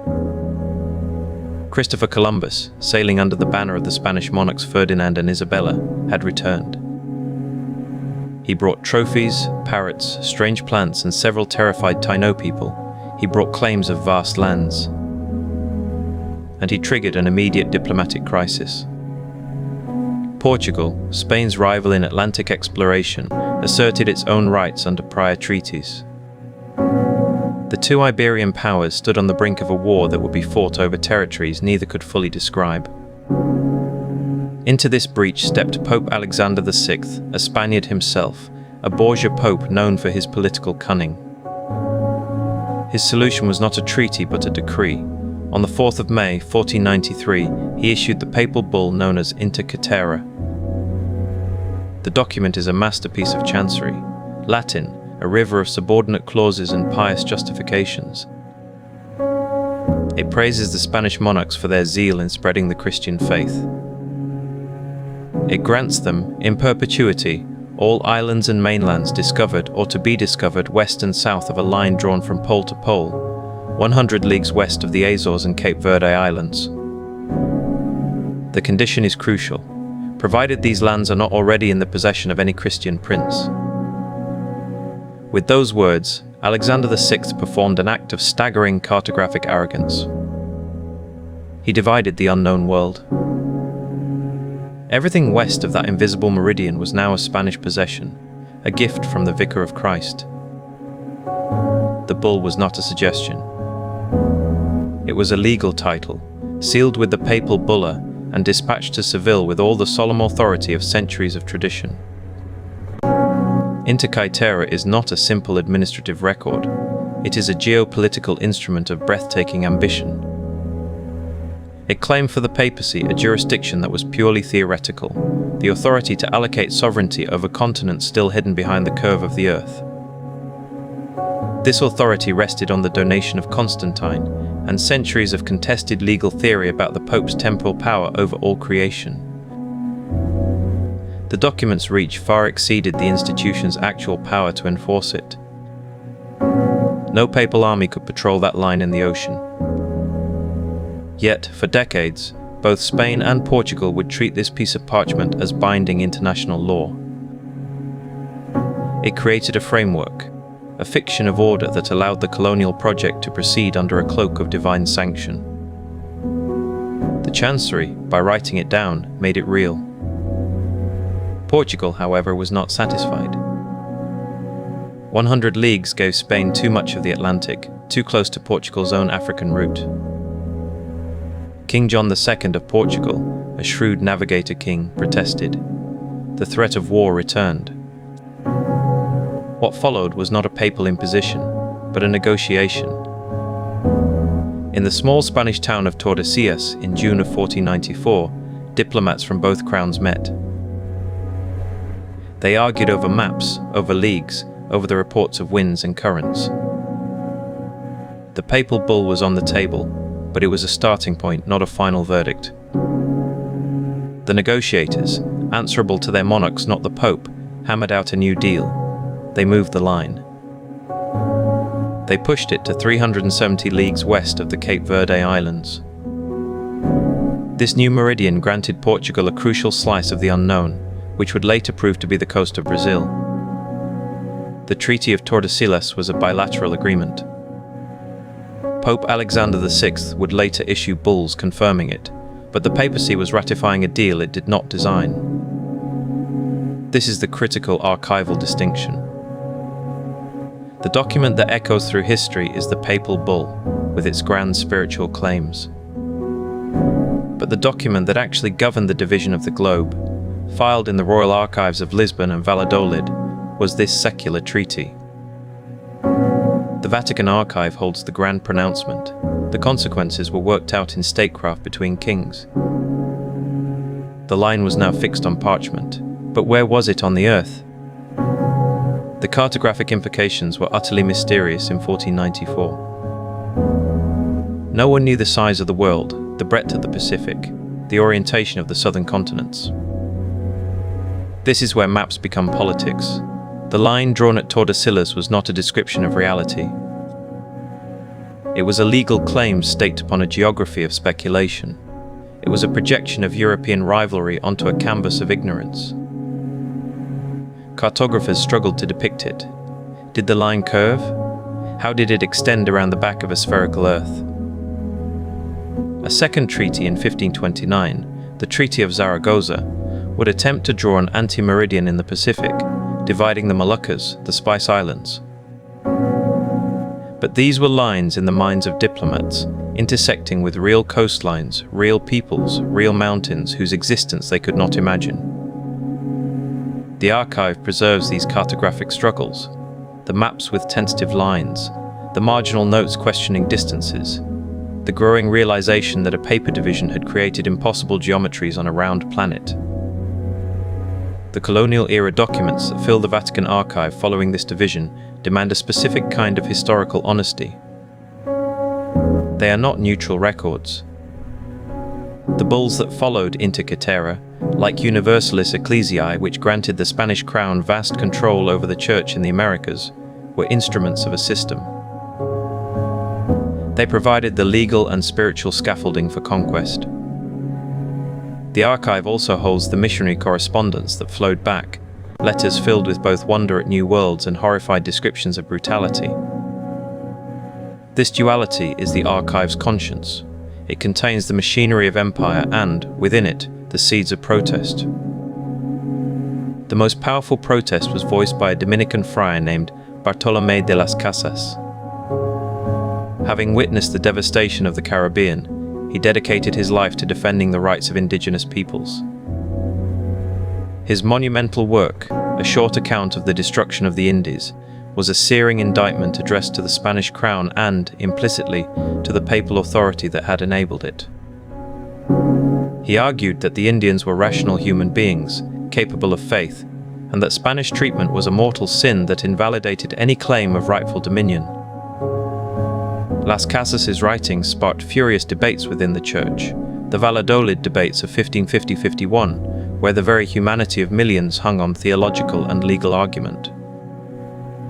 The Vatican Archive holds echoes of these debates.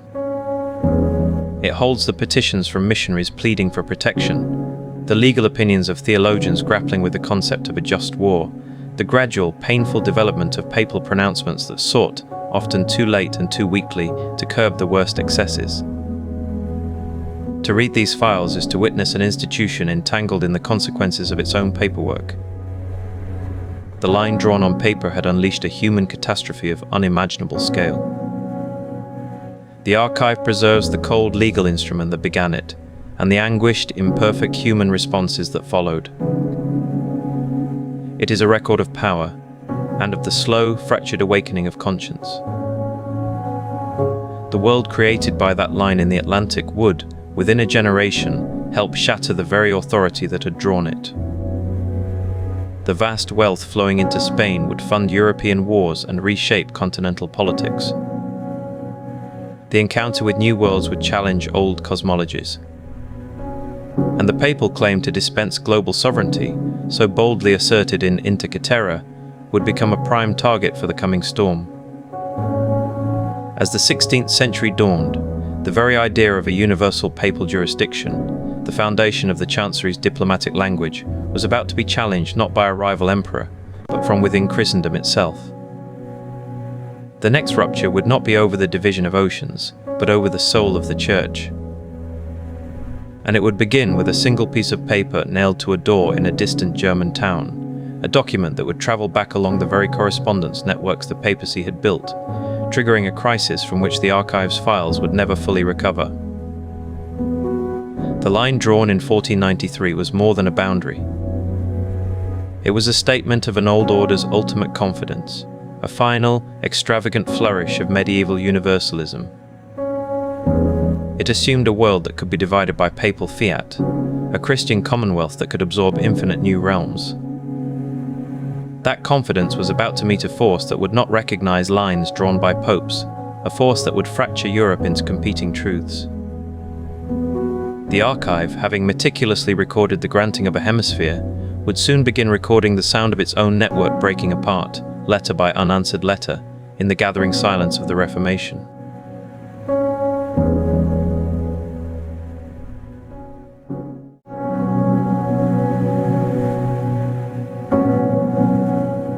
In the quiet of an archive, a silence can be as loud as a shout. It is not the silence of emptiness, but of absence.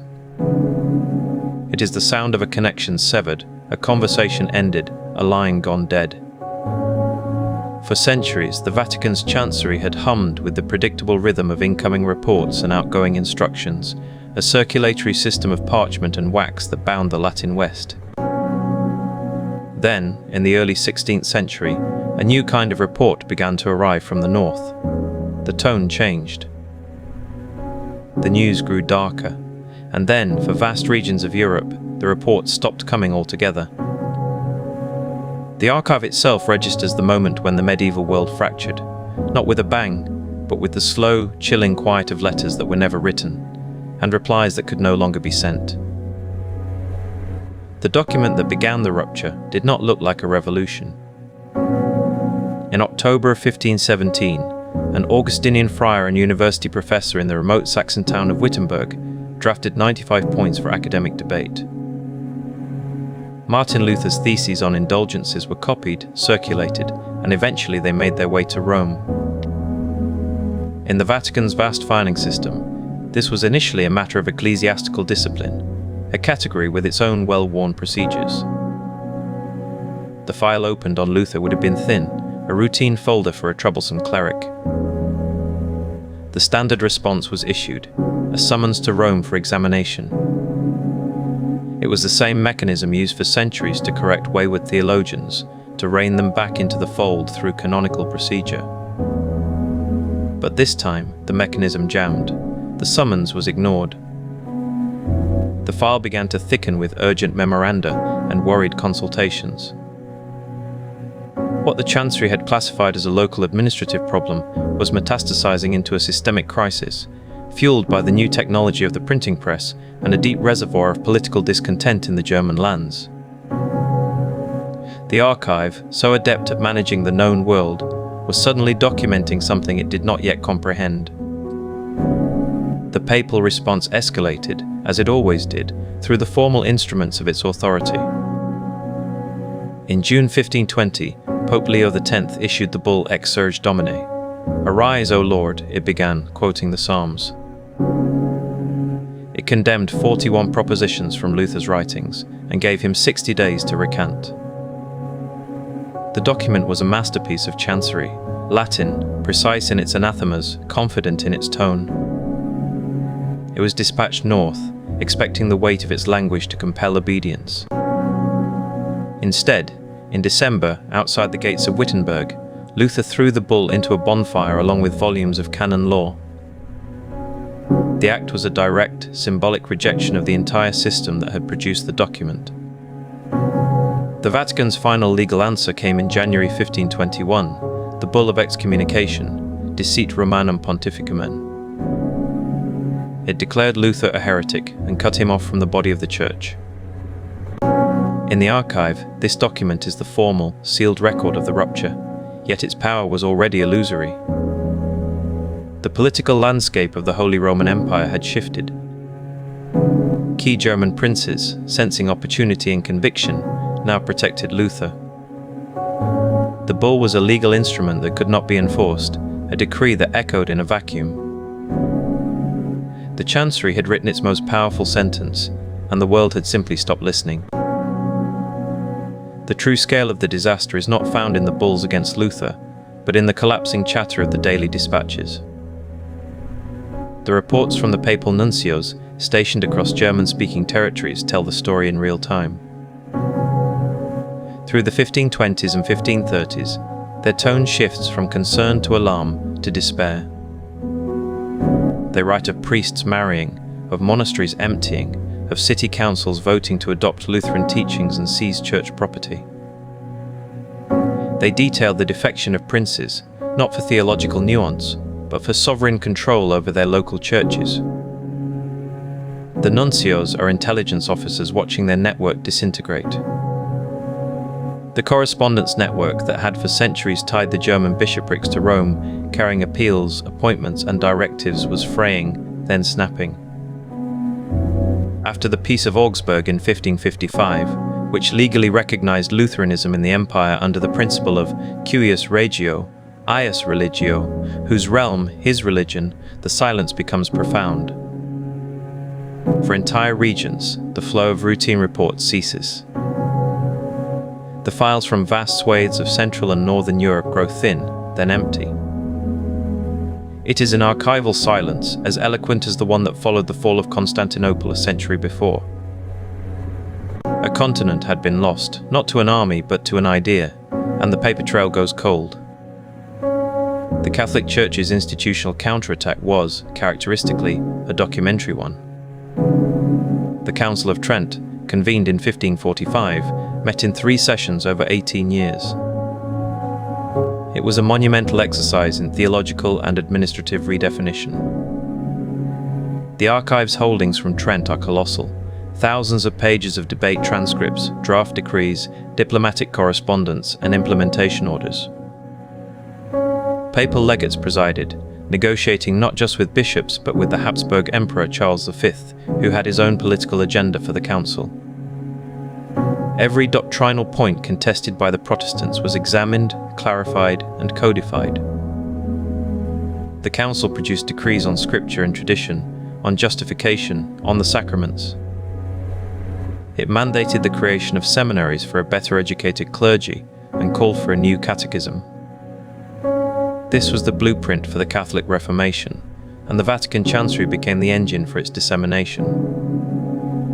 Copies of the decrees were printed and sent to every corner of the Catholic world, with follow-up letters demanding confirmation of receipt and compliance. Trent turned the archive into a weapon of doctrinal clarity and centralized control, a fortress of paper built in response to the Protestant storm. The Chancery officials filing these mountains of Trent paperwork were engaged in more than reform. They were fighting a documentary war. The Reformation had not merely created a theological alternative, it had spawned rival states with their own bureaucratic machinery.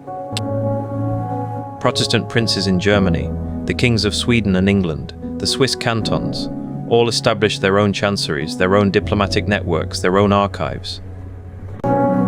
They issued their own confessions of faith, their own church ordinances, their own treaties of alliance. The Vatican was no longer the sole author of Europe's institutional story.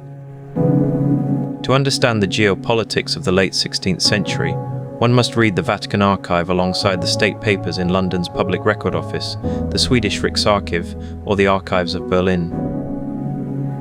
The Holy See's dispatches now reported on the actions of these rival powers, analysing their alliances and their internal conflicts. The monopoly on bureaucratic memory was broken. The art of filing, of turning momentary power into permanent record, was a craft the Protestants learned with ruthless efficiency. This documentary arms race reshaped the very nature of diplomacy. The Vatican's nuncios now operated in a bifurcated Europe. In Catholic capitals like Paris, Madrid, and Vienna, they worked within familiar frameworks. In Protestant lands, they were often persona non grata, forced to rely on spies, sympathizers, and covert channels. Their reports back to the Secretariat of State became exercises in risk assessment and intelligence gathering on hostile powers.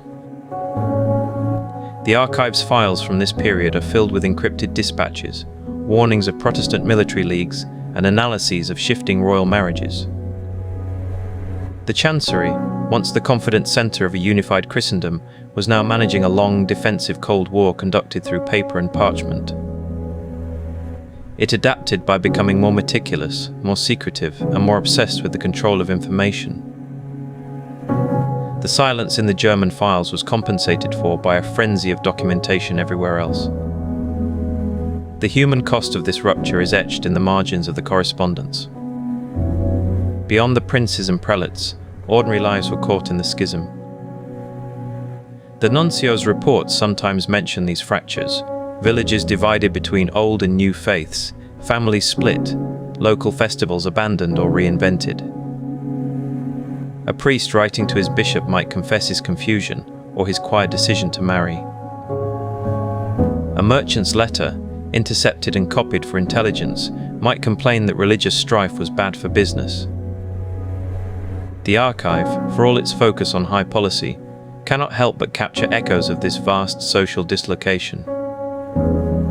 The Reformation was not just a dispute between theologians, it was a million personal reckonings, a reordering of loyalties that reached from the imperial diet down to the parish pew. The Chancery's filing system, designed for order, now catalogued a world of messy, painful choice. The Council of Trent's legacy in the archive is a paradox. It produced a rigid, comprehensive, and defensive clarity that strengthened the Catholic core, but it also formalized the divide. The decrees of Trent were, by their very existence, a boundary drawn. They defined what Catholicism was by explicitly condemning what it was not. This made the archive a fortress of orthodoxy, but it also turned it inward. For the next 2 centuries, a significant portion of its intellectual energy would be devoted to internal policing, examining books for heresy, monitoring theologians, managing the Inquisition. The expansive, world-connecting impulse of the earlier Chancery was, in Europe at least, replaced by a vigilant, circumscribed one. The archive shelves filled with indexes of prohibited books and trial records, the dark counterpart to the glorious decrees of the Council itself. Yet, even as it fought a rearguard action in Europe, the institution was forced to look outward. The Reformation had shattered its universal claim in the West, but the world was suddenly much larger than Europe. The same century that saw Luther's protest also witnessed Spanish galleons crossing the Atlantic and Portuguese carracks rounding the Cape of Good Hope. If the Church could not hold Germany, perhaps it could gain converts in Japan. If it lost England, it might find new faithful in the Americas. This geographical pivot is the next turn in the archive's story. The energy that once flowed through correspondence networks to Mainz and Magdeburg would soon be redirected, through missionary dispatches, to places with names like Goa, Macau, and Tenochtitlan. The silence in one part of the archive would be compensated by a new, bewildering, and voluminous chatter from the other side of the globe. The Reformation rupture, therefore, is not just a story of loss in the Vatican archive. It is a story of adaptation under existential pressure. The institution survived the shattering of its medieval unity, not by abandoning its bureaucratic nature, but by doubling down on it. It refined its internal documentation at Trent.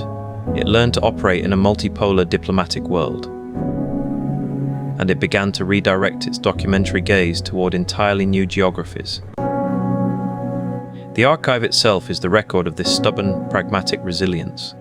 The files on Luther end with excommunication. But the files that come after, the missionary reports, the global correspondence, the intelligence from new empires, show an institution learning to document a world it no longer controlled, but was determined to understand. The paper trail did not end. It forked, and one of its paths led out of the fractured heart of Europe, into the vastness of oceans and continents waiting to be described, filed, and archived.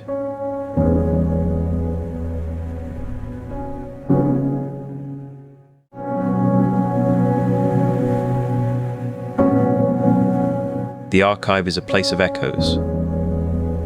For centuries, it has held the sound of familiar arguments, the rustle of parchment between rival kings, the precise Latin of diplomats negotiating borders, They could ride a horse across in a day. But in the 16th century, a new sound begins to arrive. It is the sound of a world expanding, carried on paper that has crossed oceans. It is the crackle of salt-stiffened pages, the whisper of reports written in monsoonal damp, the careful script of men describing things no one in Rome has ever seen. These are the missionary dispatches. They are not just letters home.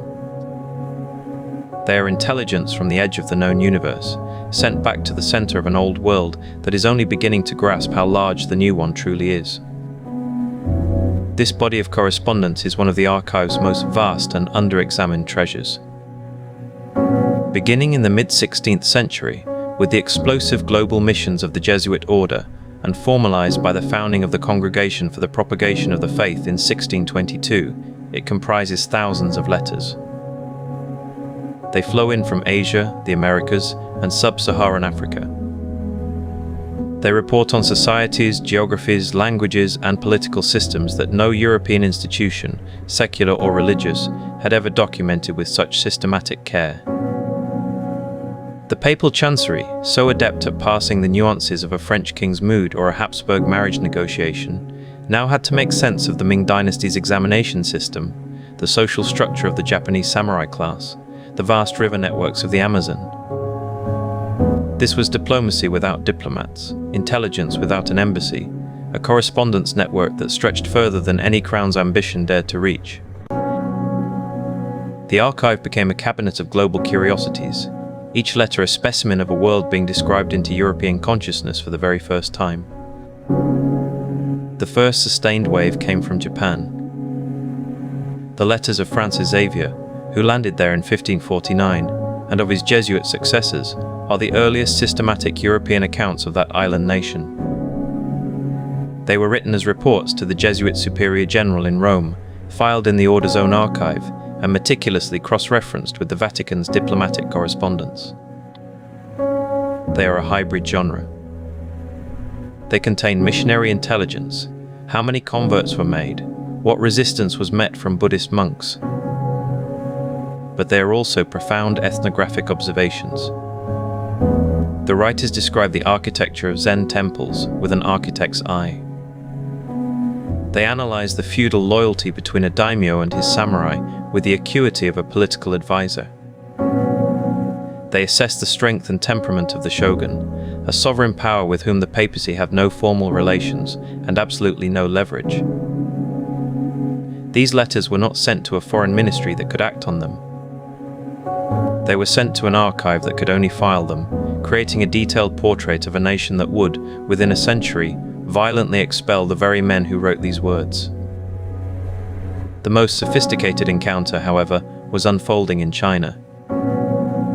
The correspondence of Matteo Ricci, from his first arrival in Macau in 1582 to his death in Beijing in 1610, documents a diplomatic and intellectual project of breathtaking ambition. Ricci's strategy was one of cultural accommodation. He learned classical Chinese. He dressed in the silken robes of a Confucian scholar. He presented Christian theology not as a foreign creed, but through the framework of Confucian ethics and natural philosophy.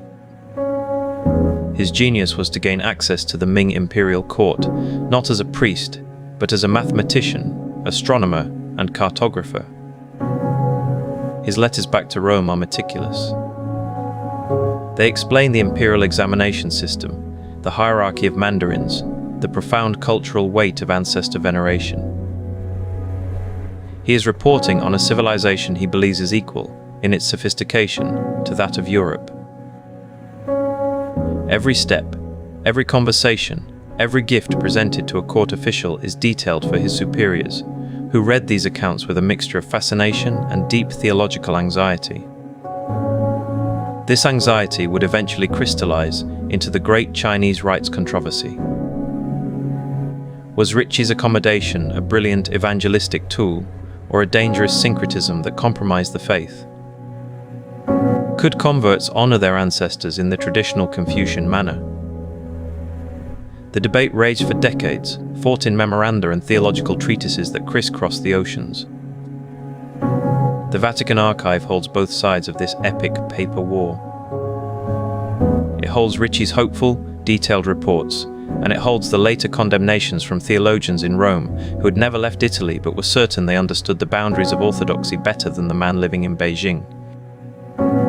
The archive thus captures not just the encounter with China, but the Church's internal struggle over how to understand a world that refused to fit into its existing categories. The silence that follows the final papal rulings against the rites is a different kind of silence, not the silence of lost contact, but the silence of a door being deliberately closed. The sheer bureaucratic scale of the global missionary enterprise is captured in the archive of the Congregation for the Propagation of the Faith, known as Propaganda Fide. Technically separate from but intimately linked to the Vatican Apostolic Archive, this is the administrative engine room. Here are the appointment letters for a bishop bound for Tonkin. Here are the financial accounts detailing the cost of shipping devotional books to Lima. Here are the plaintive requests from a lonely missionary in the Congo, asking for guidance on a marriage custom his theology textbooks never mentioned. This is the paper trail of the Church, attempting to become a genuinely global institution. It is a story of logistical triumph and profound human loneliness. It is also a story inseparable from the colonial systems that carried these men to their posts. The missionary dispatch often travelled on the same ship as the colonial governor's orders and the merchant's bill of lading.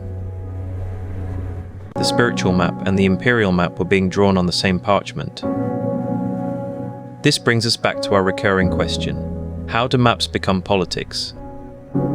The missionary was often a cartographer. The maps produced by Jesuits in China, like Ricci's famous Kunyu Wangguo Quantu, or by those charting the river systems of Paraguay, were not neutral geographical documents. They were intelligence products. They were the first accurate European renderings of these lands, sent back to Rome and to the royal courts of Lisbon, Madrid, and Paris. They named the territories. They charted the coastlines.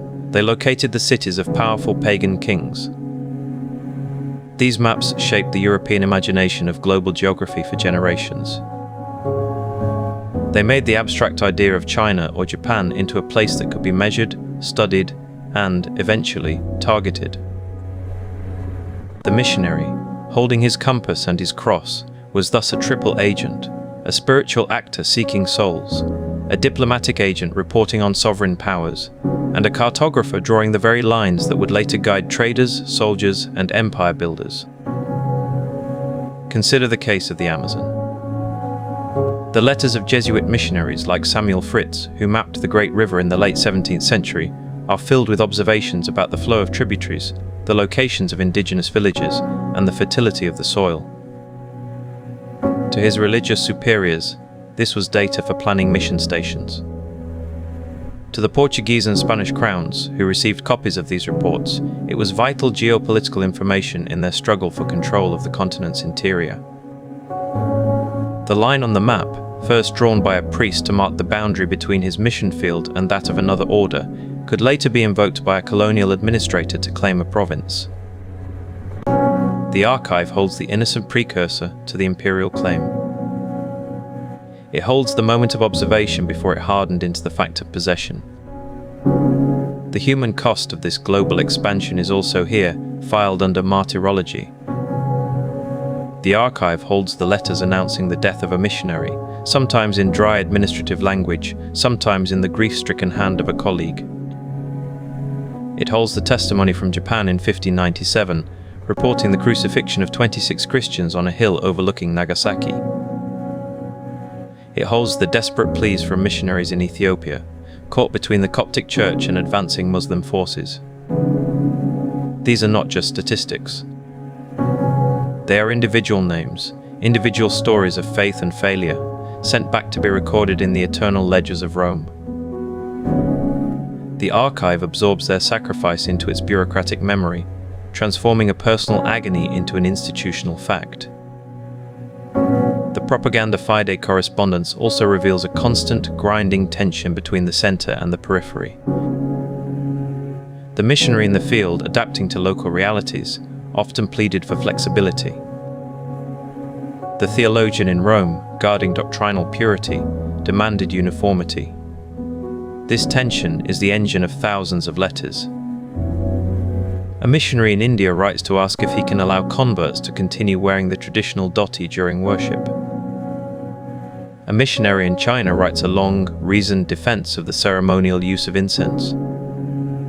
The replies from Rome are slow, crossing oceans over the course of years. When they arrive, they are often cautious, restrictive, grounded in a European context that feels impossibly distant from the realities of a monsoon climate or a Confucian society. The archive is a graveyard of these creative adaptations, most of which were eventually stamped out by a bureaucracy that feared local colour more than it valued local souls. By the late 17th century, the missionary dispatch had created a new kind of knowledge within the Vatican's walls. Cardinals who would never travel beyond Italy could discourse authoritatively on the customs of the Iroquois Confederacy or the political intrigues of the Mughal court. The world had been miniaturized, filed, and catalogued. This knowledge was power, but it was a paradoxical power. It gave the Holy See a truly global perspective unmatched by any secular state at the time, yet it provided little actual leverage over the events it described. The Papacy could map Japan, but it could not stop the shogun from banning Christianity. It could understand Confucian ethics, but it could not make the Kangxi emperor obey a papal decree. The archive became a monument to this paradox, an immense, detailed understanding of a world that was increasingly indifferent to the institution that understood it. The legacy of this missionary intelligence is profound. These letters are the foundational texts of European ethnography, linguistics, and geography. They were mined by the philosophers of the Enlightenment, who used descriptions of Confucian China or noble savages in America to critique their own societies. They provided the raw data for the first scientific academies. Yet, in the Vatican archive, they remain what they always were: dispatches, reports from the frontier. They are filed not by academic discipline, but by the name of the missionary, the date of writing, and the destination in Rome that awaited them. They remind us that the drive to document the world often begins not with a dispassionate scientific impulse, but with a fervent spiritual one. The quest to save souls created, as a byproduct, the first blueprints of global knowledge. As the 17th century wore on, however, the focus of the papal diplomatic machine would be wrenched back to a continent tearing itself apart. The intelligence from distant geographies would continue to flow in, but it would be read against a backdrop of catastrophe at home. The missionary, mapping distant rivers, was one kind of intelligence agent. The Nuncio, embedded in the court of a warring German prince, was another. And as Europe descended into the cataclysm of the 30 Years' War, the dispatches arriving in Rome would change in tone entirely. They would no longer speak of unfamiliar customs or vast new horizons. They would speak of famine, of siege, of cities burning, and of a political order dissolving in blood and ink. The paper trail was about to record Europe's first total war.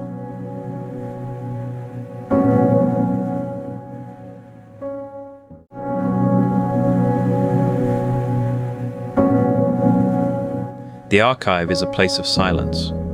It is a city of paper, its streets the ordered rows of vellum and ink. But sometimes the silence is an illusion. Sometimes, if you listen closely to the documents, you can hear the screams. You can hear the thunder of cannon, the crackle of burning thatch, the desperate prayers of a continent tearing itself apart. The 17th century was such a time. And in the Vatican's deep vaults, the war that defined it is not a memory.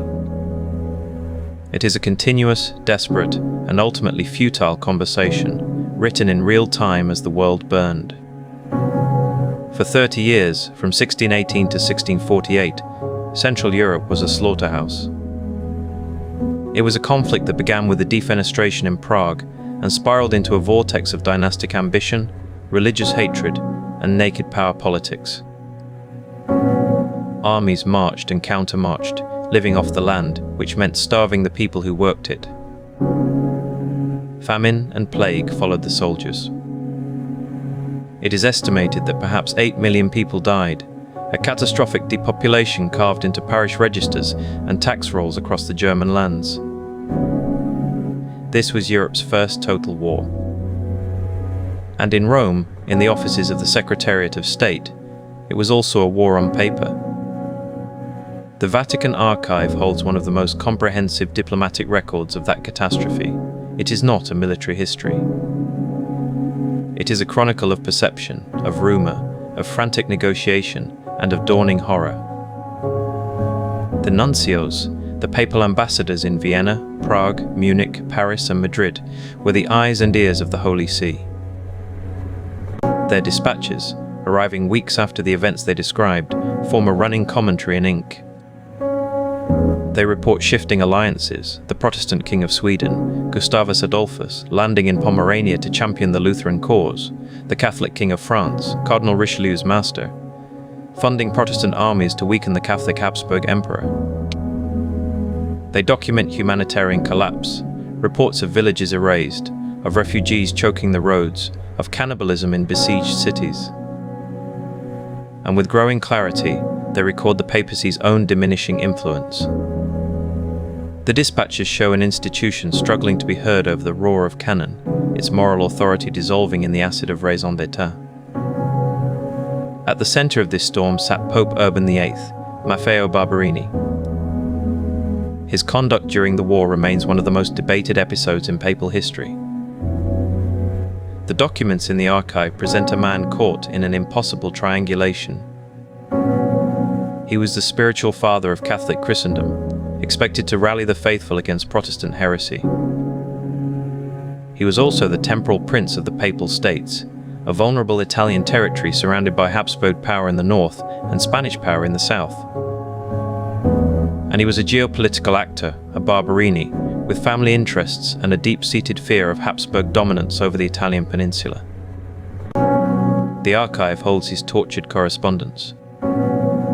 He could not wholeheartedly support the Habsburg Emperor Ferdinand II, for fear a total Catholic victory would make the Emperor master of Italy. So he hedged. He offered limited financial support, drawn from church taxes but withheld full endorsement. He secretly encouraged the French to counterbalance imperial power. This diplomatic balancing act was conducted in thousands of letters and instructions to his nuncios. And then, in 1631, the balance shattered.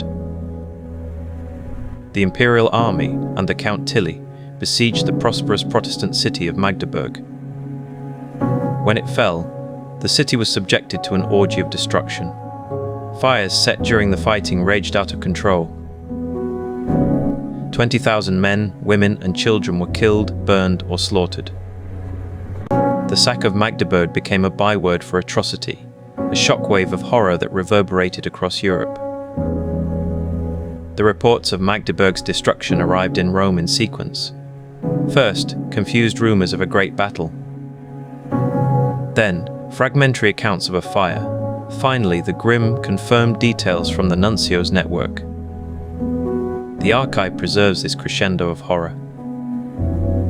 Urban VIII's reaction, documented in his own memoranda and in the responses he dictated, was one of profound shock and personal failure.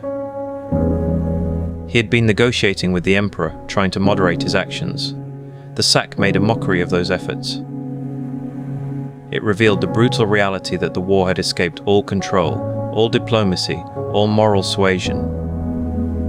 The Pope's power to prevent such catastrophes was exposed as an illusion. The documents show a spiritual leader grappling with a temporal catastrophe he could not stop, his letters filled with lamentations that sound increasingly hollow against the screams from the north. He was trying to preserve the independence of his small Italian state in a war that was consuming souls and cities on a scale he could barely comprehend. The war ground on for another 17 years, a relentless engine of misery. By the 1640s, exhaustion set in. Peace negotiations began in the Westphalian towns of Munster and Osnabrück. They were unprecedented in scale, involving delegations from across Europe. And here, the Vatican's documentary record reveals its final, stark marginalization. The papacy was not a principal at the table. Pope Innocent X, who succeeded Urban, sent a legate, Fabio Chigi, to observe and to protect Catholic interests, particularly the property of the Church in territories that might change hands. But Chigi was not a full negotiator. He was a petitioner. The real decisions were being made by the sovereign states, France, Sweden, the Emperor, the German princes. The peace they crafted, signed in October 1648, was a landmark. The Peace of Westphalia established the principle of cuius regio, eius religio, whose realm, his religion, more firmly than ever, making confessional affiliation a matter of state sovereignty, not papal decree. It redrew the map of the Holy Roman Empire, secularizing vast swathes of church land to pay off the victorious Swedish army. It was a settlement built on the idea of state supremacy. The papal response was swift and formal. In 1650, Innocent X issued the bull Zelo Domus Dei, with zeal for the house of God. It is a magnificent document of protest, preserved in the archive in all its sealed and scripted authority. The bull condemns the Peace of Westphalia in its entirety.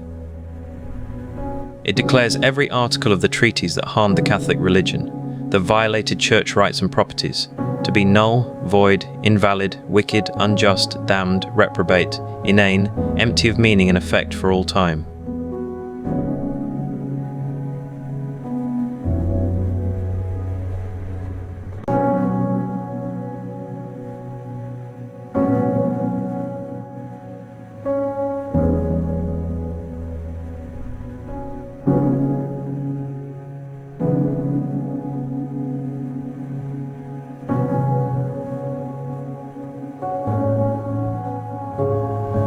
But this time it landed on deaf ears. The bull was ignored. Completely. No signatory power withdrew its ratification. No prince restored seized church lands. The peace held. The system of sovereign states, having fought a war largely beyond the Church's control, now made a peace beyond the Church's veto. Zelo Domus Dei is one of the most important documents in the archive precisely because of its spectacular futility. It is a monument to a claimed authority that no longer corresponded to reality. It marks, in vellum and lead bulla, the moment the papacy was formally bypassed as an arbiter of European territorial and political order. This brings us to our recurring question: what does silence mean in archival records? In the Westphalia files, the silence is deafening. It is the silence of absence. There is no Vatican signature on the treaties of Munster and Osnabrück. The meticulous final documents, signed and sealed by the representatives of kings and emperors and republics, contain no name from the Holy See. The Nuncio, Fabio Chigi, watched them signed. He reported the fact to Rome, but his hand did not move to add his own signature. That absence is itself a document. It is a negative space that records an exclusion, a deliberate and mutual choice by the emerging state system to settle its affairs without the papal guarantor that had once been indispensable. The archive preserves Chigi's frustrated dispatches, his warnings, his protests. It preserves the official bull of condemnation. And it preserves, in the neat, complete series of the ratified treaties collected from other sources, the proof that all that sound and fury signified nothing. The future belonged to the signatories. The 30 Years' War files, therefore, tell a story of tragic diminishment. They show an institution with a 1,000-year-old diplomatic network becoming a spectator to a catastrophe. They show a Pope, Urban VIII, paralyzed by the conflicting demands of spiritual leadership and temporal survival. And they show a successor, Innocent X, issuing a formal protest that was filed away and forgotten by the world. The archive holds the entire painful transition from the medieval ideal of a unified Christendom under papal guidance to the early modern reality of a Europe of sovereign states that made war and peace on their own terms. The paper trail is exhaustive. The nuncio's eyes were sharp, Their pens were swift. They documented the collapse of villages, the strategies of generals, the whispers of courtiers. But the very comprehensiveness of their reports underscores their ultimate powerlessness. They were recording their own marginalization. The war on paper was fought with perfect bureaucratic diligence. The war on the ground rendered that diligence increasingly irrelevant. After Westphalia, the papacy remained a diplomatic actor, but its role was forever changed. It could no longer pretend to be the supreme arbiter of Christendom's temporal order. It had to find new ways to exert influence in a world where maps were drawn by kings and treaties were enforced by armies. This shift did not mean the end of Vatican diplomacy, far from it. But it meant a fundamental recalibration of its purpose and its tools. The archive itself became even more crucial, as the institution's claim to continuity and legitimacy. If it could no longer command armies or dictate borders, it could still master the past. It could preserve the records of its own persistence. The 30 Years' War proved that the old forms of power were gone.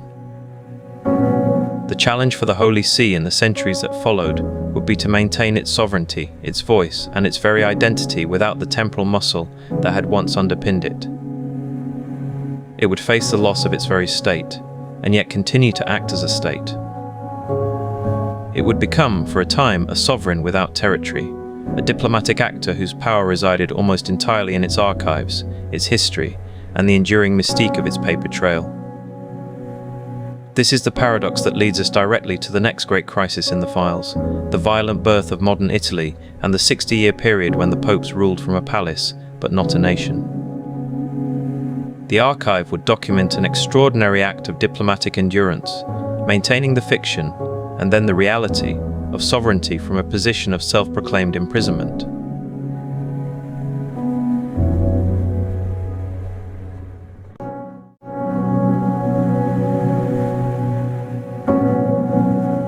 The archive is a place of thresholds. It holds the moment a door closes and the longer moment before it opens again.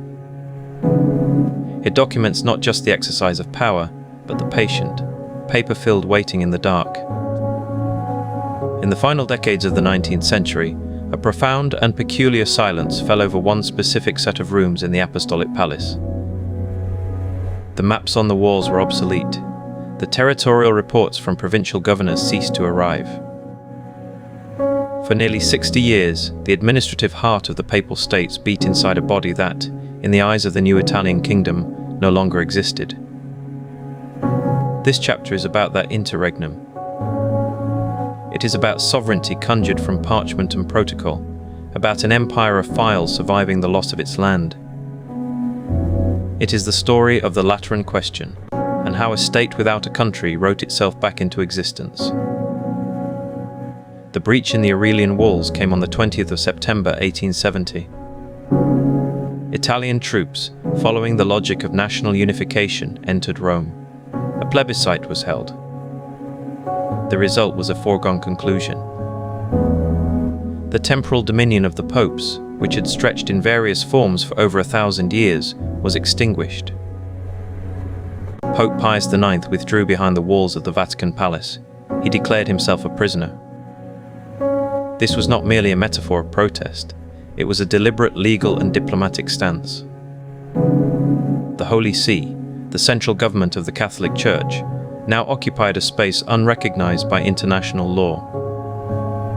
It claimed sovereign rights, yet it governed not a single hectare of acknowledged territory. Its army was gone. Its tax collectors were gone, but its chancery did not stop. From those silent rooms flowed a continuous, unbroken stream of documents. Diplomatic notes were sent and received. Nuncios remained at their posts in foreign capitals. Ambassadors from France, Austria, Spain, and even from Latin American republics continued to present their credentials to a pope who ruled no land. The archive for these decades is a monument to bureaucratic defiance. File after file asserts, through the sheer weight of paper, that sovereignty is a practice before it is a fact. A letter on official letterhead, sealed with the fisherman's ring and filed in a registry, is a claim. The cumulative effect of tens of thousands of such claims is a kind of reality. This stateless condition created extraordinary anomalies, each meticulously recorded. When a new ambassador from Brazil arrived, where was the ceremony held? Not in a grand state room acknowledging Italian sovereignty, but within the Vatican's own gardens, on a patch of earth the Italian state politely ignored. The passports issued by the Secretariat of State were not recognized by Italy, but they were often accepted by other nations, creating a class of person with a unique, paper-based citizenship. The financial records show the delicate operation of funding a global institution without the power of taxation, relying on donations from the faithful worldwide, known as Peter's pence. The correspondence reveals the daily friction. Requests to the Italian civil authorities for utilities, for building repairs, for the passage of goods, were framed not as petitions from a citizen to his government, but as diplomatic communications between sovereign entities. The Italian government, wishing to normalize relations, often found itself playing along, engaging with the Vatican's foreign ministry, as if it were the embassy of a foreign power lodged inexplicably in the heart of its capital. This 60-year performance was sustained by archival discipline. Every note, every receipt, every protocol was preserved as evidence that the performance was not a performance at all, but the legitimate functioning of a sovereign subject of international law. The resolution arrived not through a dramatic revolution, but through a cold, pragmatic treaty. On the 11th of February 1929, in the Lateran Palace, the modern Vatican city-state was born. The signatories were Cardinal Pietro Gasparri for the Holy See and Prime Minister Benito Mussolini for the Kingdom of Italy. The Lateran Treaty was, in essence, a divorce settlement with a property agreement. It comprised 3 documents. The treaty proper created the sovereign state of Vatican City, a territory of 44 hectares, about 1/8 of a square mile, encompassing Saint, Peter's Basilica, the Apostolic Palace, and a few surrounding streets and gardens. It was the smallest internationally recognized state in the world, but its sovereignty was absolute. A second document, a financial convention, provided a substantial lump sum and Italian government bonds as compensation for the seized papal states. The third was a concordat, a detailed legal framework governing the Catholic Church's rights and privileges within Italy itself. This bundle of papers, now filed together in a special series in the archive, did more than end the prisoner status. It engineered a new kind of entity, a sovereign theocracy whose power was global, but whose territorial footprint was microscopic. The treaty did not restore the old empire. It invented a new one, built not on provinces but on precedent, and housed entirely within filing cabinets. The political context of this agreement cannot be separated from its text. Mussolini's fascist government, consolidating its totalitarian control over Italy, sought the treaty for legitimacy. The endorsement of the ancient church would help pacify the traditionally Catholic Italian population and burnish the regime's respectability abroad. The Vatican, under the diplomatic realist Pope Pius II, sought security and a definitive end to its precarious, stateless limbo. The archive holds the negotiating files, and they reveal a hard-nosed, quid pro quo bargaining process. Cardinal Gasparri's team focused relentlessly on securing the most unambiguous sovereignty possible for the tiny enclave. Mussolini's representatives were primarily concerned with the Concordat, which gave the state significant influence over church appointments and made Catholic religious education compulsory in Italian schools. The correspondence shows the Vatican was acutely aware of the moral compromise. They were treating with a violent, authoritarian regime. But the pressure to resolve the Roman question, a festering wound for 2 generations, was immense. The documents show a clear-eyed calculation. The spiritual and institutional independence guaranteed by sovereign territory was worth the price of lending a measure of prestige to fascism. It was a Faustian bargain, inscribed on treaty parchment and filed for posterity. The legal genius of the Lateran Treaty lay in its recognition of a duality. It distinguished between the Vatican city-state, the tiny territorial entity, and the Holy See, the sovereign international person that is the central government of the Catholic Church. This distinction was crucial. It meant that even if the physical territory of Vatican City was somehow compromised, the Holy See's right to engage in diplomacy, to sign treaties, to be a subject of international law remained intact. This was the ultimate validation of the Papacy's 60-year performance. The world had already been treating the Holy See as sovereign.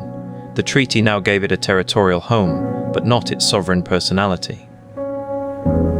This is vividly demonstrated in the archive's diplomatic files from the very day after the signing. The correspondence does not change in tone or form. The letterhead is the same. The protocols are the same. The nunciatures around the world continued their work uninterrupted. The treaty had not created sovereignty. It had merely provided a universally recognized address for a sovereignty that the archive, through its relentless documentation, had kept alive. This brings us to a pivotal and often overlooked event that occurred squarely in the middle of the Papacy's imprisonment. In 1881, Pope Leo XIII opened the doors of the Vatican Archive to qualified scholars from around the world. This was not an act of antiquarian generosity. It was a profound piece of political theatre and a strategic assertion of sovereignty. At a time when the Papacy had been stripped of its temporal power, it chose to display its temporal depth. By inviting historians, Protestant and Catholic alike, to study its documents, the Holy See was demonstrating that it possessed an asset no kingdom could confiscate: continuous institutional memory. The archive was its territory. The miles of shelving were its provinces.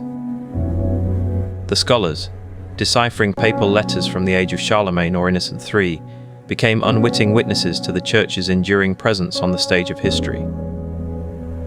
They were not just studying the past, they were being shown evidence of an institution that predated and would outlast the very Italian state that had confined it. The opening of the archives was a declaration that true sovereignty resides not in canons or borders, but in the authority to record, to preserve, and to interpret the story. The daily mechanics of this stateless diplomacy are captured in the most mundane of records. The Libri Ceremoniales, the ceremony books from the 1880s and 1890s, are particularly revealing. They detail the precise protocols for receiving ambassadors who came to a sovereign without a state. The route of the carriage from the city gates to the Vatican, the number of Swiss guards forming an honor guard, the specific room in the Apostolic Palace where the credentials were presented, all were choreographed to imply a journey from one country into another. The menus for state dinners were carefully filed. The notes of condolence or congratulations sent to foreign rulers on the birth of an heir or the death of a monarch were drafted, copied, and registered with the same solemnity as when the Pope ruled central Italy. This relentless formalism was the life support system for sovereignty. It created a self-contained reality, a bubble of protocol that the outside world, for its own complex reasons, agreed to acknowledge. The archive is the pressurized chamber that preserved that bubble. The financial archives from this period tell a parallel story of ingenious adaptation. Without tax revenue, the Holy See's finances became a global operation of trust and network. The records of the administration of the patrimony of the Holy See show a shift from land management to investment portfolio management. Donations from across the Catholic world were logged, converted, and invested. The account books show purchases of international bonds, holdings in foreign railways, and transactions with banks in Paris, London, and New York. This financial network was itself a form of diplomatic presence. It created ties of dependency and influence that were entirely separate from territorial control. The man who balanced these books was not a prince in the traditional sense, but he was exercising a form of sovereignty rooted in credit, credibility, and global connection. The paper trail of lire, francs, and pounds sterling is as much a part of the story as the diplomatic dispatches. Pope Pius XI, who signed the Lateran Treaty, was a complex figure. His papacy was defined by this great diplomatic achievement, yet his later years were shadowed by deepening dismay at the nature of the regime he had treated with. The archive holds his increasingly anxious encyclicals against totalitarian ideologies, both fascist and communist. The treaty files are thus the beginning of a story, not its end. They secured the Vatican's physical independence, but they also entangled it in a moral and political relationship with Mussolini's state. The Concordat, in particular, became a living document of constant negotiation and frequent friction. Reports from Italian bishops flooded into the Secretariat of State, detailing fascist infringements on Catholic action groups or on youth education. Each complaint generated a diplomatic note, a protest, a file. The sovereignty gained in 1929 was immediately tested by the need to defend it, not from invasion, but from the creeping overreach of the very partner who had granted it. The legacy of the Lateran Treaty is encoded in its precise language, and the archive holds the drafts that show how that language was forged. Early versions debated the phrasing of guarantees for the Pope's freedom. How would absolute and visible independence be defined? The negotiators haggled over the number of meters for a neutral zone around the Vatican's perimeter. They debated the legal status of extraterritorial basilicas like St. John Lateran. Each comma, each subordinate clause, was a battlefield. The final text is a masterpiece of legal clarity, precisely because it emerged from such granular contention. To read these drafts is to watch sovereignty being assembled, piece by linguistic piece, like a watchmaker constructing a delicate mechanism. The treaty did not fall from the sky fully formed.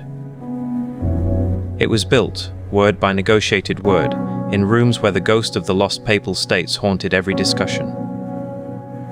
The creation of Vatican City required the invention of a state from scratch, and the archive holds the blueprints.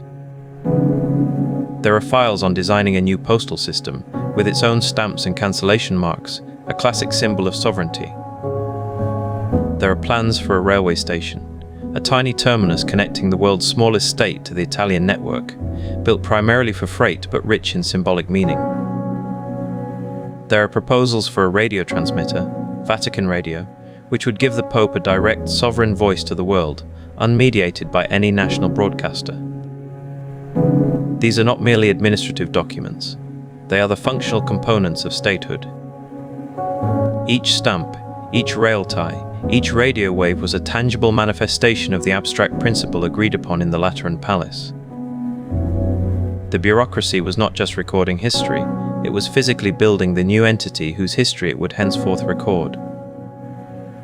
The 60-year interregnum between 1870 and 1929 stands as a unique case study in the power of documentary continuity. It proves that sovereignty can, under certain conditions, be a self-fulfilling prophecy sustained by archival will. The Holy See never stopped acting like a state, and because the world, for a mixture of religious, political, and pragmatic reasons, continued to treat it like one, the legal fiction gradually hardened into fact. The Lateran Treaty was the ratification of a reality that paper had already created. This period also highlights the archive's dual role. It was both the repository of the sovereignty claim and the active engine for its maintenance. Every letter copied, every protocol filed, was another brick in the invisible wall around the Vatican. This episode demonstrates, perhaps more clearly than any other, the core thesis of this documentary, that the Vatican's endurance is, at its foundation, a bureaucratic achievement. It is the story of an institution that lost its land but never lost its files, and which ultimately used those files to negotiate for a new piece of land. The resolution of the Lateran question did not simplify the Holy See's diplomacy, it professionalized it. With sovereign territory secured, the machinery of state could operate with renewed confidence and clarity. the focus shifted from the existential struggle for recognition to the daily management of global relationships. This required a sophisticated, modernized administrative heart. The same Secretariat of State that had drafted protests during the imprisonment and negotiated the treaty now turned to the complex task of running a sovereign microstate and managing a global religious diplomacy in a century of total war and ideological conflict. The paper trail, having secured a home, now had to navigate a world on fire.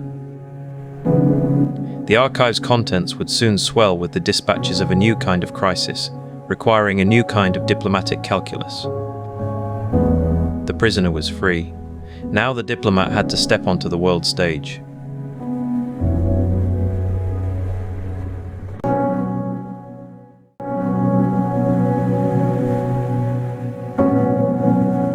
The archive is a memory, but memory requires a mechanism. It needs a system to receive the world, to process its signals, to file its echoes. For centuries, the popes have possessed such a system. It is not a library or a scriptorium. It is an office. A series of quiet rooms, connected by corridors, where the daily business of a global institution is translated into paper and ink. This is the engine room of sovereignty. Here, the abstract concept of the Holy See becomes a tangible, functioning reality. Here, diplomacy is not a theory but a daily practice of reading, writing, and remembering. This is the Secretariat of State. It is the operational, beating heart of Vatican diplomacy. Every piece of incoming diplomatic correspondence, from a formal note verbale to a confidential personal letter, arrives here. Every outgoing communication, from a papal encyclical to a discreet inquiry to a nuncio, is drafted here. This office manages the entire global network of papal representatives. And, most crucially for the archive we have been walking through, it maintains the meticulous filing systems that feed those 85 linear kilometers of shelving. To understand what the archive contains, and perhaps more importantly, what it does not, you must first understand this machine. You must see how the raw material of history, a crisis, a request, a betrayal, is converted into a file.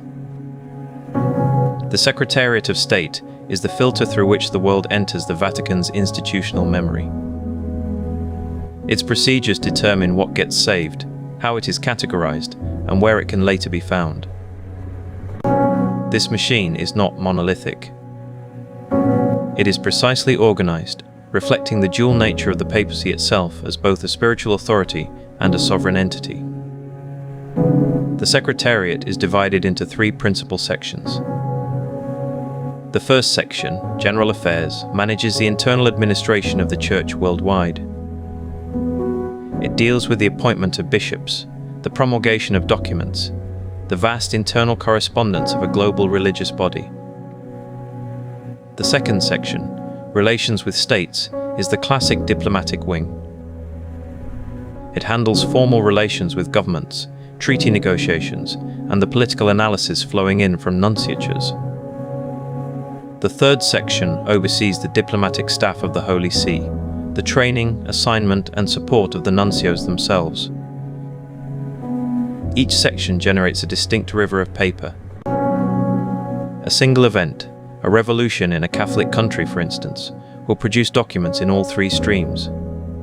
Internal reports to the General Affairs section, political dispatches to relations with states, and personnel assessments of the local nuncio from the diplomatic staff office. In the archive, these rivers converge. The cross-referenced files allow a researcher to see the same crisis from three different bureaucratic angles, a triangulation that often reveals the institution's priorities more clearly than any single document could. One of the most telling features of this bureaucratic organism is its long-standing awareness of being watched. From the 16th century onward, as the Nuncio network became the Vatican's eyes and ears in a fractious Europe, the Secretariat of State operated on a fundamental assumption: its mail was being opened. Rival powers, from Venice to France to the Ottoman Empire, maintained sophisticated black chambers dedicated to intercepting and reading diplomatic correspondence. The Vatican's response was not to stop writing, but to write in code. The cipher system developed by the Secretariat is one of the archive's most revealing practical features. Sensitive dispatches were enciphered before being entrusted to a courier, using complex substitution codes where letters or words were replaced by numbers or arbitrary symbols. In Rome, a counterpart cipher key held in a secure cabinet was used to decode the message. The archive today holds both the original, baffling page of numerical sequences and right beside it, the neatly transcribed plaintext. This pairing is a silent admission of a dangerous world. The very existence of the cipher system is a meta-document. It records, in its own way, the perpetual game of diplomatic espionage. It proves the institution knew its secrets were not safe in transit, and it invested centuries of effort into protecting them. The codes evolved, grew more complex, and their broken remnants in the files are ghosts of 1,000 intercepted letters that were, perhaps, never fully read by their intended enemies. The machine requires a master. The Cardinal Secretary of State is, in effect, the Foreign Minister and Prime Minister of the Holy See rolled into one. He is the Pope's chief diplomat and principal executive officer. His personal imprint on the archive is profound. While the official files of the Secretariat record the institution's actions, the personal papers of successive Secretaries of State, often deposited in the archive upon their death, record the human calculations behind those actions. They contain the private memoranda, the unsent draft letters, the candid assessments scribbled in margins that never made it into the official record. The papers of Cardinal Ercole Consalvi are a prime example. Consalvi served as Secretary of State to Pope Pius VII during the tumultuous era of Napoleon Bonaparte. His archive within an archive documents one of the most delicate diplomatic balancings in church history. Here are the drafts of the Concordat of 1801, the agreement that re-established the Catholic Church in post-revolutionary France. The marginalia show the negotiations, which clauses were non-negotiable for Rome, which concessions were painful but necessary to salvage a pastoral presence for French Catholics.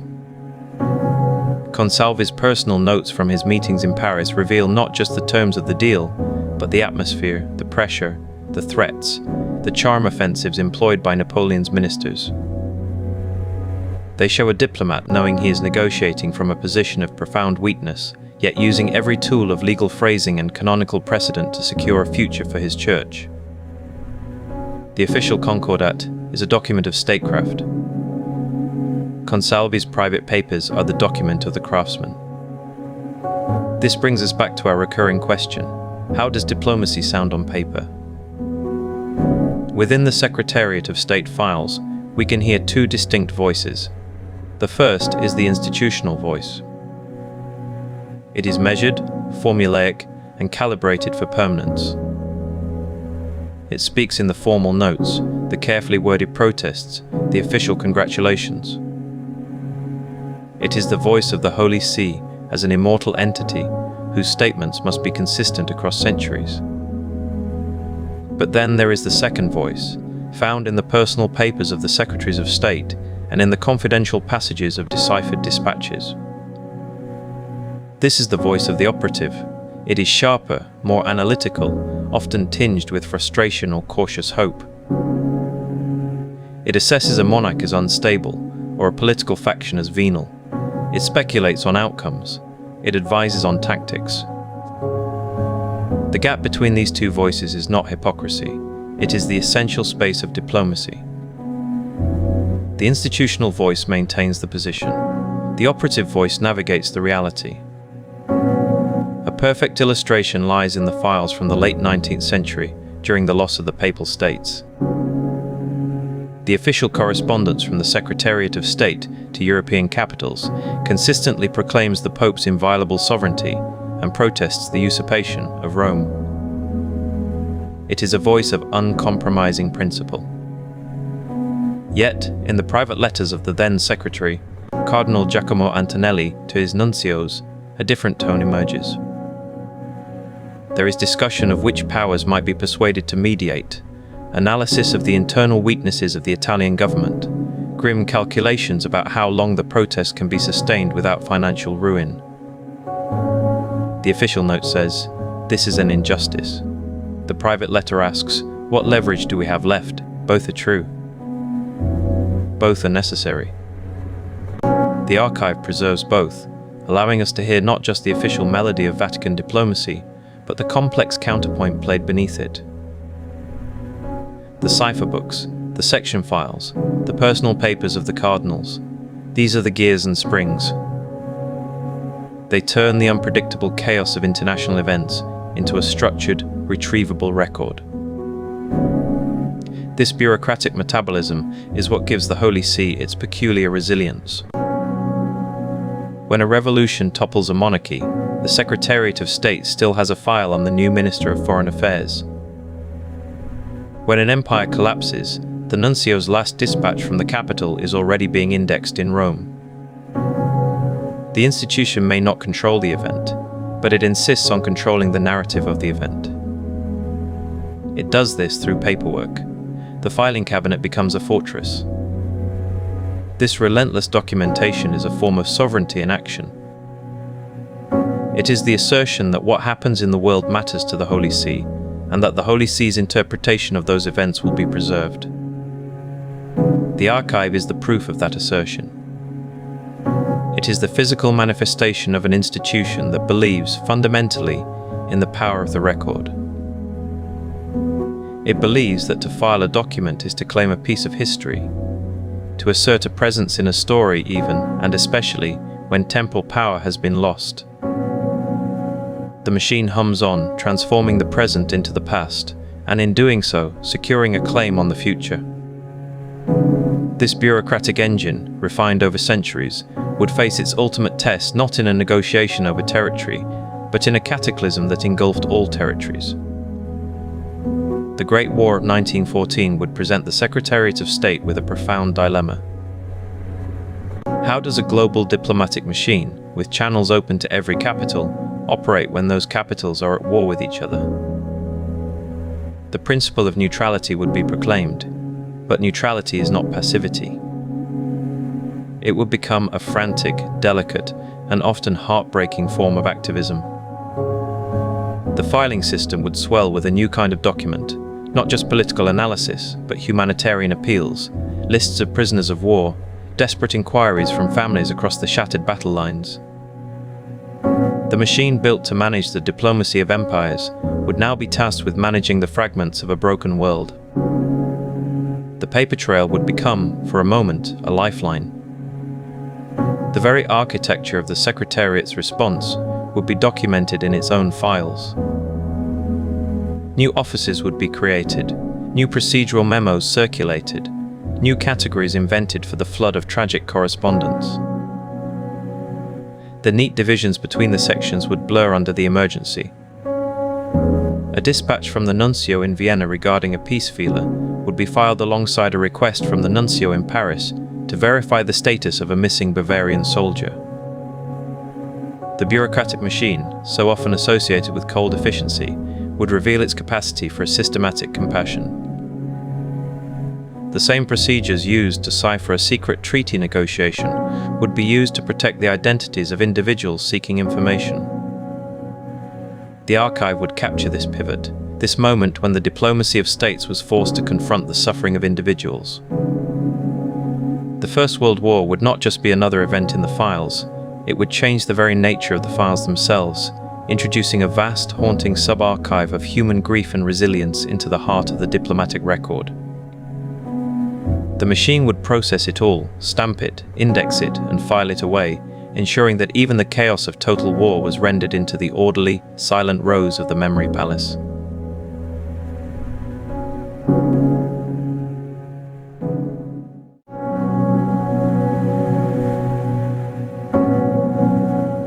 The archive is a place of whispers, not the whispers of conspiracy, but the quiet rustle of paper in a silent reading room.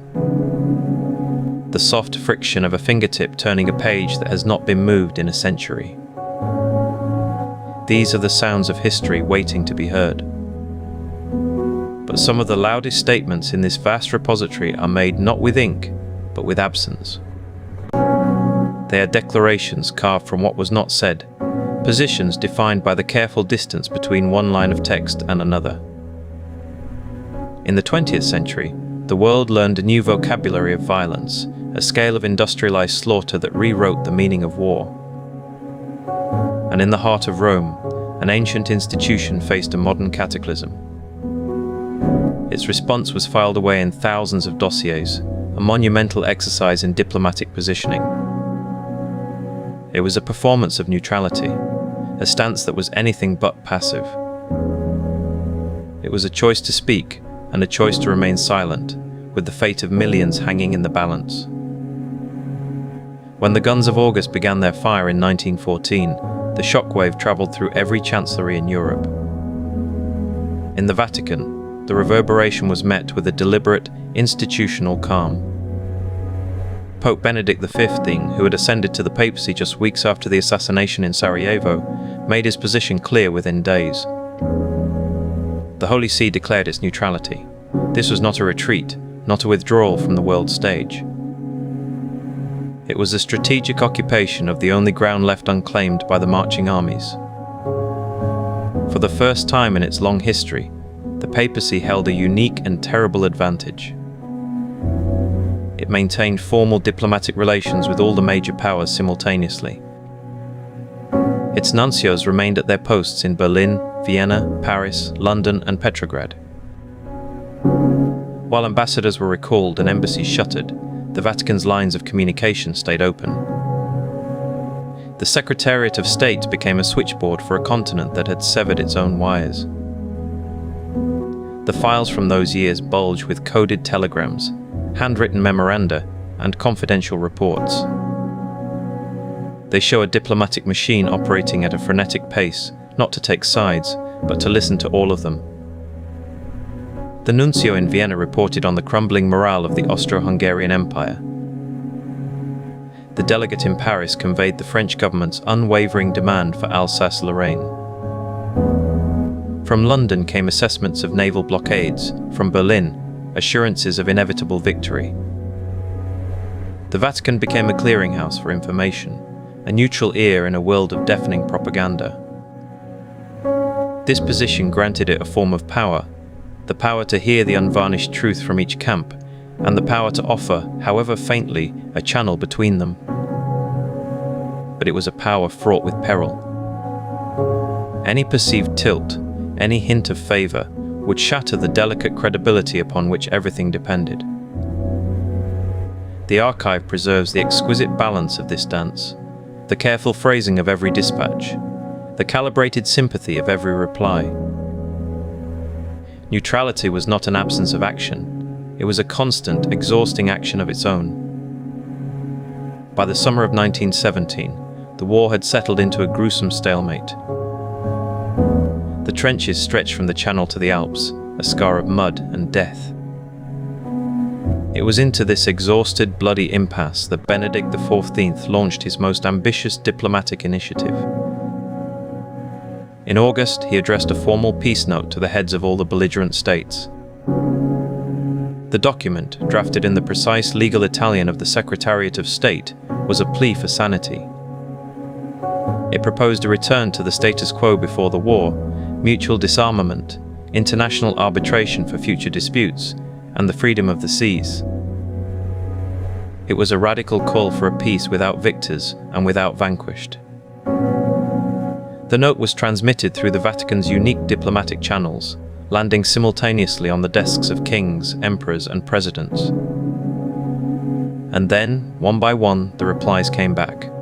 The archive holds them all, bound together in a single, devastating folder. Reading them in sequence is a masterclass in diplomatic intransigence. The German response, while polite, insisted on territorial gains in the east and west. The French reply, dripping with formal courtesy, declared any talk of peace impossible until Alsace-Lorraine was restored and Germany rendered incapable of future aggression. The British dismissed the proposal as premature. The Austro-Hungarian government, its empire fraying at the seams, was non-committal. The American response, from President Wilson, was perhaps the most consequential. It politely rejected the papal mediation, asserting that the United States could not treat with the military masters of Germany. Wilson was already crafting his own vision for peace, one that would bypass the old European diplomacy entirely. The collective rejection of Benedict's note was unanimous. The file tells a stark story. By 1917, the war had developed its own logic, a momentum of sacrifice and hatred that no appeal to reason could arrest. The nations were not fighting for a negotiable peace. They were fighting for total victory, no matter the cost. The Pope's failed initiative was filed away, a monument to a moment when a different path was possible and was decisively refused. While the high diplomacy of peace notes faltered, another, quieter Vatican office was engaged in a work of profound human consequence. In 1915, Benedict V established the Officio Informazioni Vaticano, the Vatican Information Office. Its mission was simple and heartbreaking, to help families find their missing men. As the war devoured entire generations, millions of soldiers vanished into the chaos, listed as missing, taken prisoner, buried in anonymous graves. From across Europe, desperate letters began to flood into the Vatican, from mothers, wives, and fathers pleading for any scrap of news. The Officio Informazioni became a humanitarian switchboard. Clerks, many of them seminarians unfit for military service, organized the inquiries. They cross-referenced names with lists provided, often reluctantly, by the warring governments. They worked with the International Red Cross, passing information across the front lines that divided families. They tracked prisoners of war, confirming they were alive and passing on messages. They investigated reports of civilian internees. The scale of the operation was staggering. By the war's end, the office had processed over 600,000 individual cases. The archive holds this effort not in grand diplomatic binders, but in endless rows of small, fragile index cards, in bundles of handwritten pleas on cheap paper, in carbon copies of formal inquiries sent to war ministries. Here, the abstraction of millions dead becomes the specific, aching story of a missing father from Lyon, a captured son from Munich, a husband from a village in Galicia. This is a different kind of diplomatic record. It is not about the fate of nations, but the fate of persons. It documents the Vatican exercising a form of sovereignty, based not on territorial power, but on moral authority and unique access. In a world gone mad with nationalist fury, this small office in the Vatican acted as a fragile thread of common humanity, acknowledging that a missing German soldier was a tragedy no different from a missing French one. The files of the Officio Informazioni are a silent, powerful rebuttal to the war itself. The Vatican's diplomatic network stretched into more complex and morally ambiguous terrain than the Western Front. In Constantinople, the capital of the Ottoman Empire, the apostolic delegate, Archbishop Angelo Maria Dolci, watched as a different catastrophe unfolded. The Ottoman government, allied with Germany and Austria-Hungary, had launched a campaign of extermination against its Armenian population. Beginning in the spring of 1915, reports of mass arrests, death marches, and systematic killings began to reach the diplomatic community. Archbishop Dolci's dispatches to Rome, preserved in the Secretariat of State's files, are chilling in their gradual accumulation of horror. He reports on the rounding up of Armenian intellectuals. He relays eyewitness accounts of deportations into the Syrian desert. He details the government's use of the war as a pretext for a long-desired solution to the Armenian question. This information flowed into the Vatican through the same reliable channels that carried news from the French or British fronts. The Holy See now possessed detailed, contemporaneous knowledge of what would later be termed the Armenian Genocide. But what to do with this knowledge? The Ottoman Empire was a diplomatic partner, however uneasy. Public condemnation could endanger the small Catholic communities living under Ottoman rule and sever the Vatican's last line of communication, closing off any possibility of humanitarian intervention. The archive reveals the painful calculus of a neutral power. Benedict XV did not remain entirely silent. He sent a private, personal letter to Sultan Mehmed V, appealing for mercy. He instructed Dolci to make representations to the Ottoman government. But there was no thunderous public denunciation, no papal bull of excommunication, no breaking of diplomatic relations. The private appeals were ignored. The genocide continued. The Vatican's primary public focus remained on its peace initiative for Europe. The screams from Anatolia were drowned out by the cannonade in Flanders. This brings us to a recurring question in this archive. What does silence mean?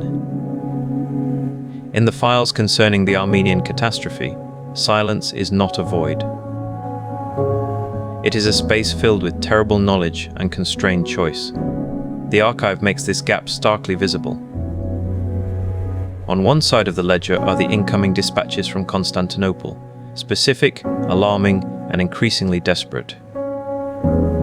On the other side are the outgoing instructions from Rome, cautious, diplomatic, and limited to private channels.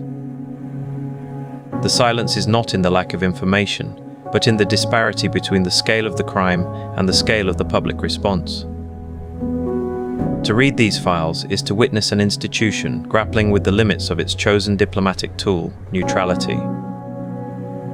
Neutrality allowed the Vatican to hear the truth from Constantinople when others could not.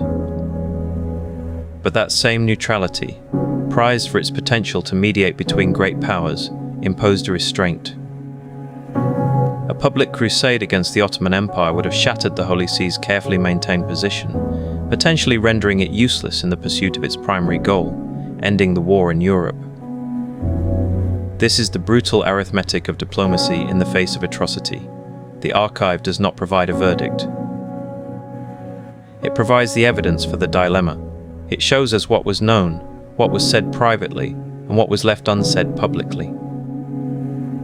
The silence in the record is not an absence of documents. It is the echo of a monumental, tragic calculation. It is the sound of an institution choosing one form of humanitarian action, the peace note, the prisoner inquiries, over another, potentially more dangerous one. The files force us to ask whether any diplomatic position can remain morally neutral when confronted with genocide. The First World War reshaped the Vatican's understanding of its own role in the modern world. It had proven that a state without an army could wield significant influence through the soft power of information and moral suasion. The humanitarian work of the Officio Informazioni became a model for future Catholic relief efforts. But the war also exposed the vulnerabilities and moral compromises of neutrality. The failed peace initiative demonstrated the limits of papal mediation in an age of total war and rising ideological fervor. And the Armenian tragedy left a shadow, a question about the price of diplomatic access that would hang over the institution for decades to come. The archive from 1914 to 1918 is a testament to an institution in transition.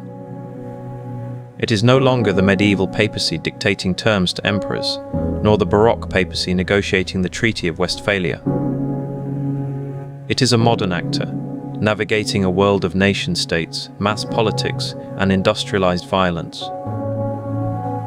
It learned to use its unique network not to command but to connect, not to judge from afar, but to gather intelligence and offer discrete channels. The sheer volume of paper from these 4 years is overwhelming.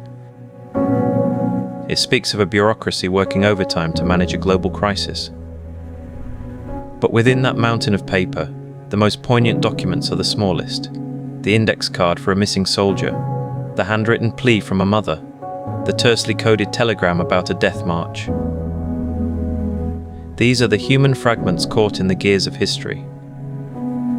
They remind us that diplomacy, for all its grand language and strategic calculations, is ultimately about the fate of human beings. The Vatican emerged from the war with its sovereignty intact, its diplomatic network proven, but also with the searing knowledge that some horrors defy diplomatic solution. The world it faced in 1919 was fractured, vengeful, and unstable. New ideologies were rising from the ashes of empires. and the papacy's carefully maintained neutrality would soon be tested again by a conflict even more total and a moral challenge even more profound.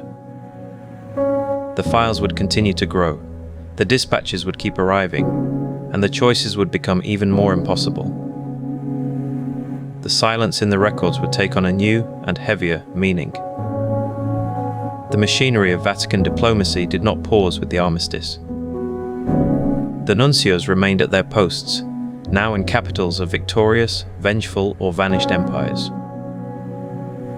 The reports flowing back to Rome in 1919 described not peace, but a fragile and bitter truce. They detailed the punitive terms of the Treaty of Versailles, the chaos of the Russian Civil War, the rise of militant political movements on both the left and the right. The Secretariat of State, having managed the flow of information during the war, now began the work of analysis for the peace. Its files shifted from tracking armies to tracking ideologies. The new enemy was not a nation, but an idea, the spectre of communist revolution, which had toppled the Romanovs and threatened to spread westward. And alongside it, in the defeated and humiliated nations, a new nationalist fervor was taking shape, one that would soon demand its own space in the Vatican's diplomatic dossiers. The archive from the early 1920s shows an institution trying to navigate this volatile landscape. It negotiated the Lateran Treaty with Mussolini's Italy, securing a tiny sovereign territory but at a political cost. It watched with apprehension as the Weimar Republic struggled, and the Nazi Party grew from a fringe group to a potent political force. The same diplomatic network that had listened to all sides in the Great War now listened to the rising drumbeats of a new, and even more terrifying, conflict. The lessons of the First World War were clear. Neutrality was a viable position, but it was fraught with moral hazard. Humanitarian action was a source of immense moral authority, and information was the most valuable currency of all. As the 1930s dawned, the Vatican's vast filing system was ready. The clerks would continue their work, the cipher machines would continue to clatter, and the dispatches would keep arriving from Berlin, from Warsaw, from Moscow. But the next war would not be a war of empires in the old sense. It would be a war of annihilation, of ideologies that sought to destroy the very concept of human dignity the Church professed to defend. The silence in the face of the Armenian tragedy would become a haunting precedent. And the world would watch and wait to see how the Pope, now Pius XII, would use his voice, or choose not to use it, when the reports of a new genocide began to arrive on his desk. The paper trail was about to enter its darkest chapter.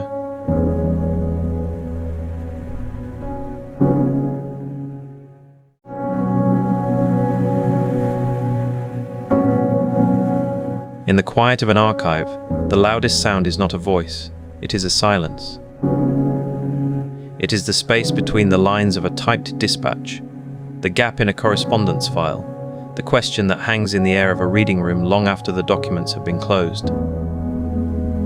And in the modern holdings of the Vatican Apostolic Archive, no silence is heavier, more scrutinized, or more freighted with historical consequence than the one that stretches from 1939 to 1945. It is the silence of a pope during the destruction of European Jewry, a silence preserved in paper and ink, in filed reports and unanswered pleas. To enter this period is to enter a moral labyrinth built of bureaucracy, where every document is a step, and every missing document is a wall. The central, agonizing question has defined decades of scholarship and polemic. What did Pope Pius XII know about the Holocaust? When did he know it?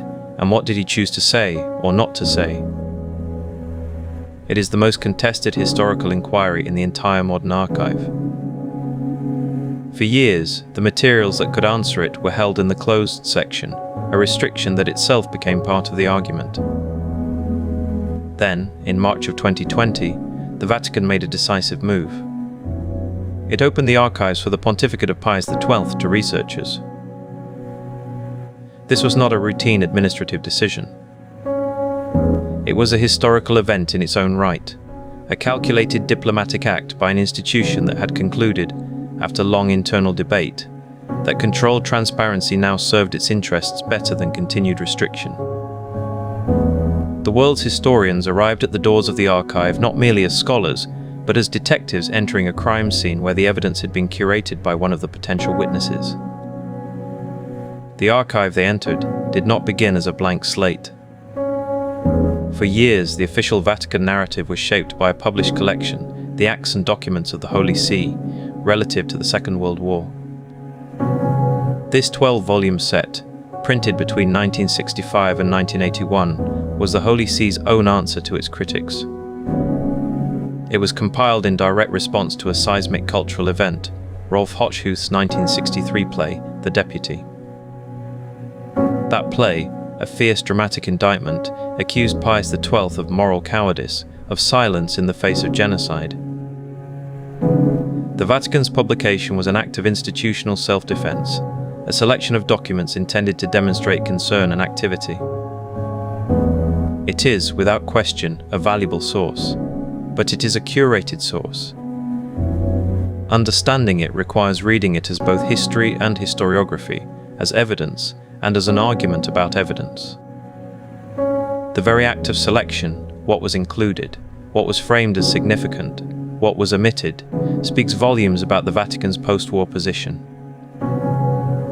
It was a dossier prepared for the court of public opinion, filed in the archive of memory. To move from that curated collection to the raw files of the Secretariat of State is to step into the nerve center of a wartime institution. Here, the paper trail is immediate and relentless. Dispatches streamed into Rome from nunciatures across the Nazi Empire and its allied states, from Berlin, from Warsaw, from Bratislava, from Budapest, from Bucharest. They form a grim, accumulating chronology of horror. The reports begin with descriptions of discriminatory laws, then move to ghettoization, then to mass shootings, and finally, with chilling clarity, to the systematic deportations to extermination camps. The information was there, it arrived. It was decoded, read, and filed. One document stands as a stark example. In March of 1942, the apostolic delegate in Bratislava, Monsignor Giuseppe Burzio, sent a coded telegram to Rome. He reported that the Slovak government, a client state of Nazi Germany, was deporting its Jewish population to Poland. He did not use euphemisms. He stated they were being sent for extermination.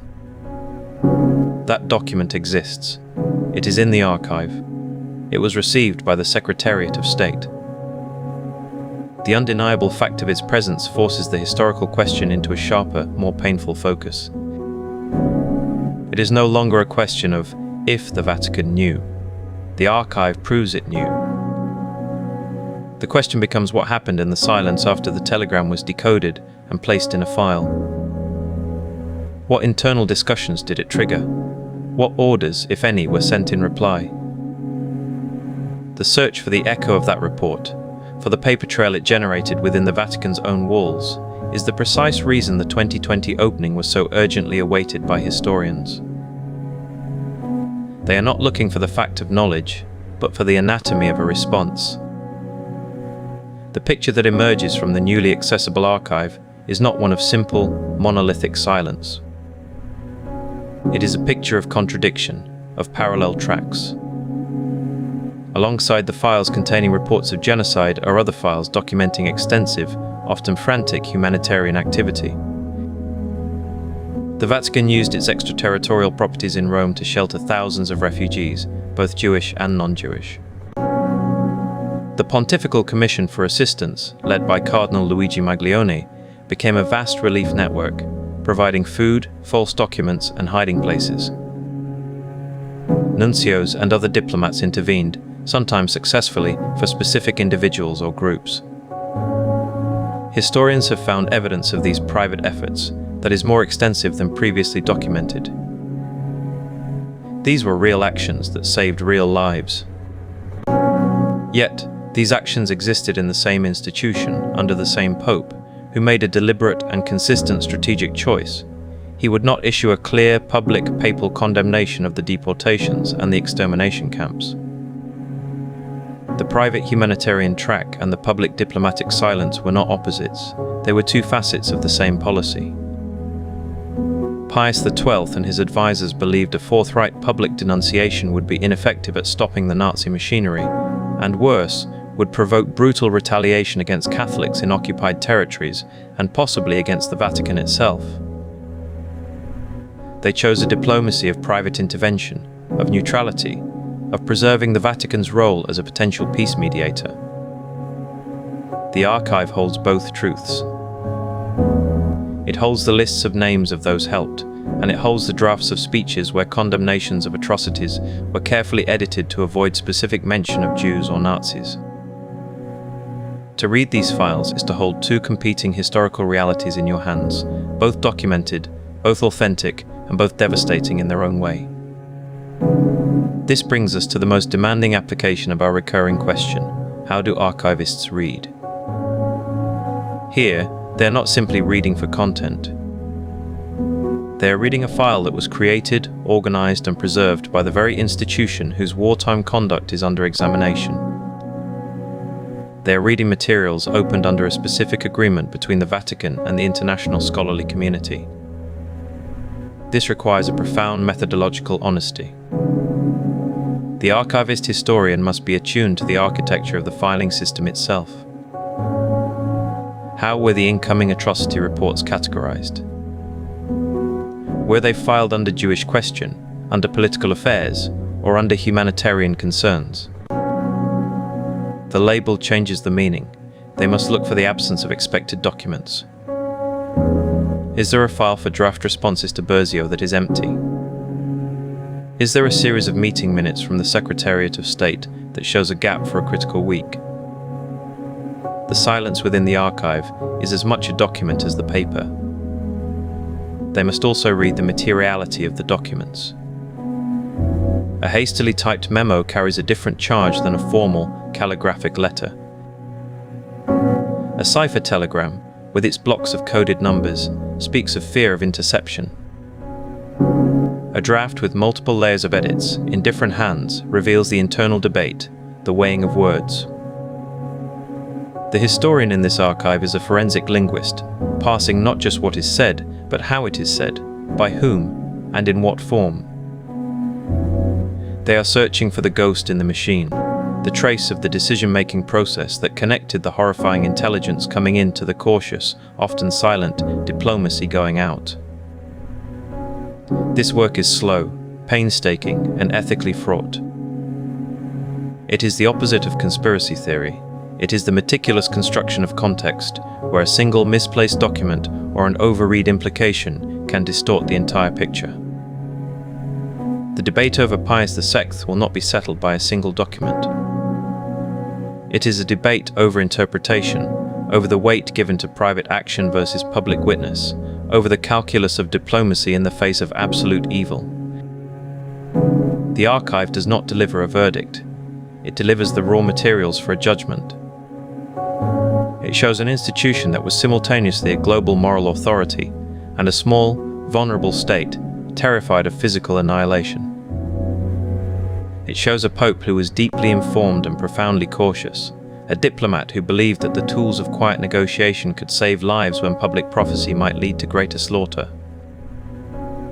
Whether that was a tragic miscalculation or a grim necessity is the question that echoes out of the file boxes. The papers themselves do not resolve the moral ambiguity, they deepen it, embedding it in the very texture of memoranda and minutes. As the war ended, a new kind of silence descended, not the strategic silence of diplomacy, but the fraught silence of memory. The Vatican, like much of Europe, began the complex work of accounting and narrative building. The files from the war years were not forgotten. They were organized, summarized, and in some cases set aside for a future reckoning. The decision to finally open them in 2020 was the end of one long silence and the beginning of a new global conversation. The historians in the reading room are not just researchers, they are participants in a delayed dialogue between the institution and its past. Every note they take, every connection they draw, adds a word to a story that was, for so long, defined by what was left unsaid. What emerges from this chapter of the archive is a lesson in the limits of documentary evidence. The paper trail tells us what was known, what was discussed, what was done through channels. It cannot tell us what should have been done. It cannot measure the weight of a public word that was never spoken. The silence of Pius X is not an empty space in the archive, it is a presence. It is documented in the absence of a certain kind of document, the encyclical, the radio address, the unambiguous condemnation. That absence is itself a historical fact, filed alongside the reports of the trains and the camps. To study this period is to confront the fact that sometimes the most powerful document an archive holds is the one that was never written. The war's end did not bring peace to the Vatican's diplomacy, it brought a new and more polarized world.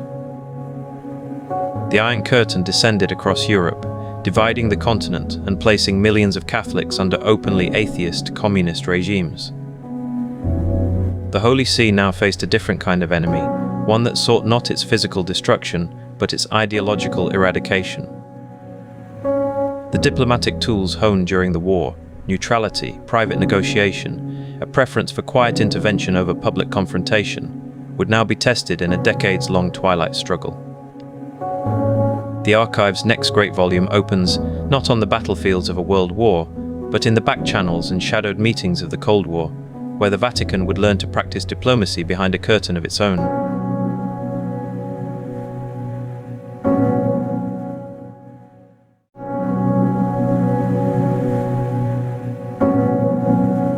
The Cold War was a conflict of maps.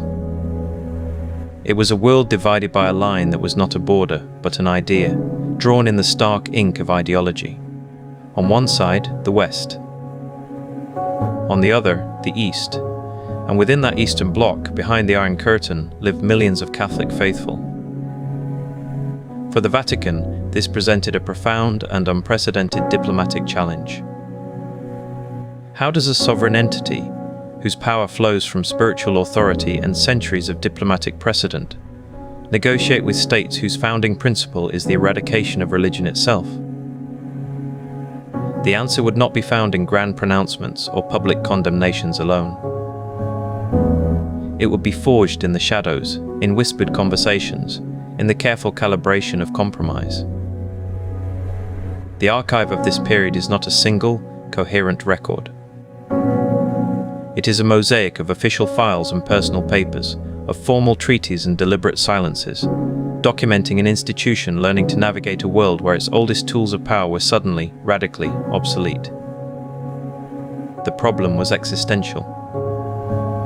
After 1945, the Holy See found itself pastorally responsible for a vast flock living under regimes explicitly hostile to its existence. Churches were shuttered, seminaries closed, bishops imprisoned. The instinctual response might have been a diplomatic crusade, a total break. But the Vatican's institutional memory, its centuries of navigating the collapse of empires, suggested a different path. Survival, the archive whispered, often required patience over principle, presence over protest.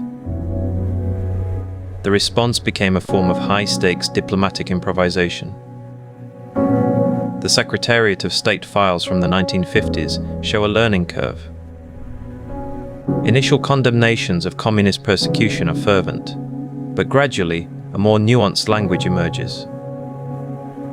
Reports from nuncios in neutral capitals like Vienna or Bern begin to include fragments of information gleaned from behind the curtain, the health of an imprisoned bishop, the mood in a factory town where the local church remains defiantly open.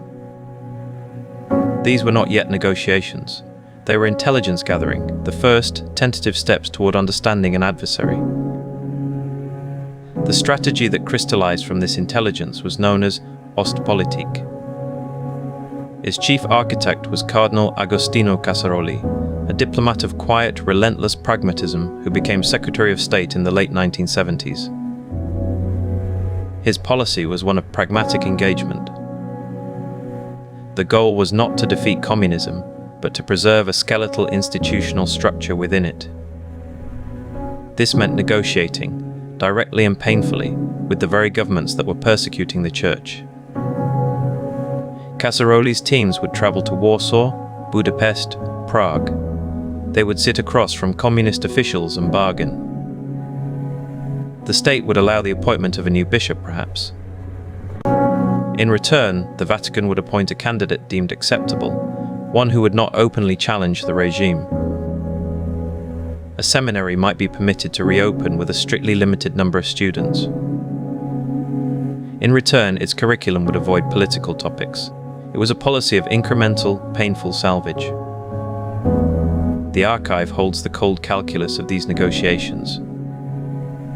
Filed under Relazioni con Stati are the draft concordats and modus vivendi agreements with Poland, Hungary, and Yugoslavia.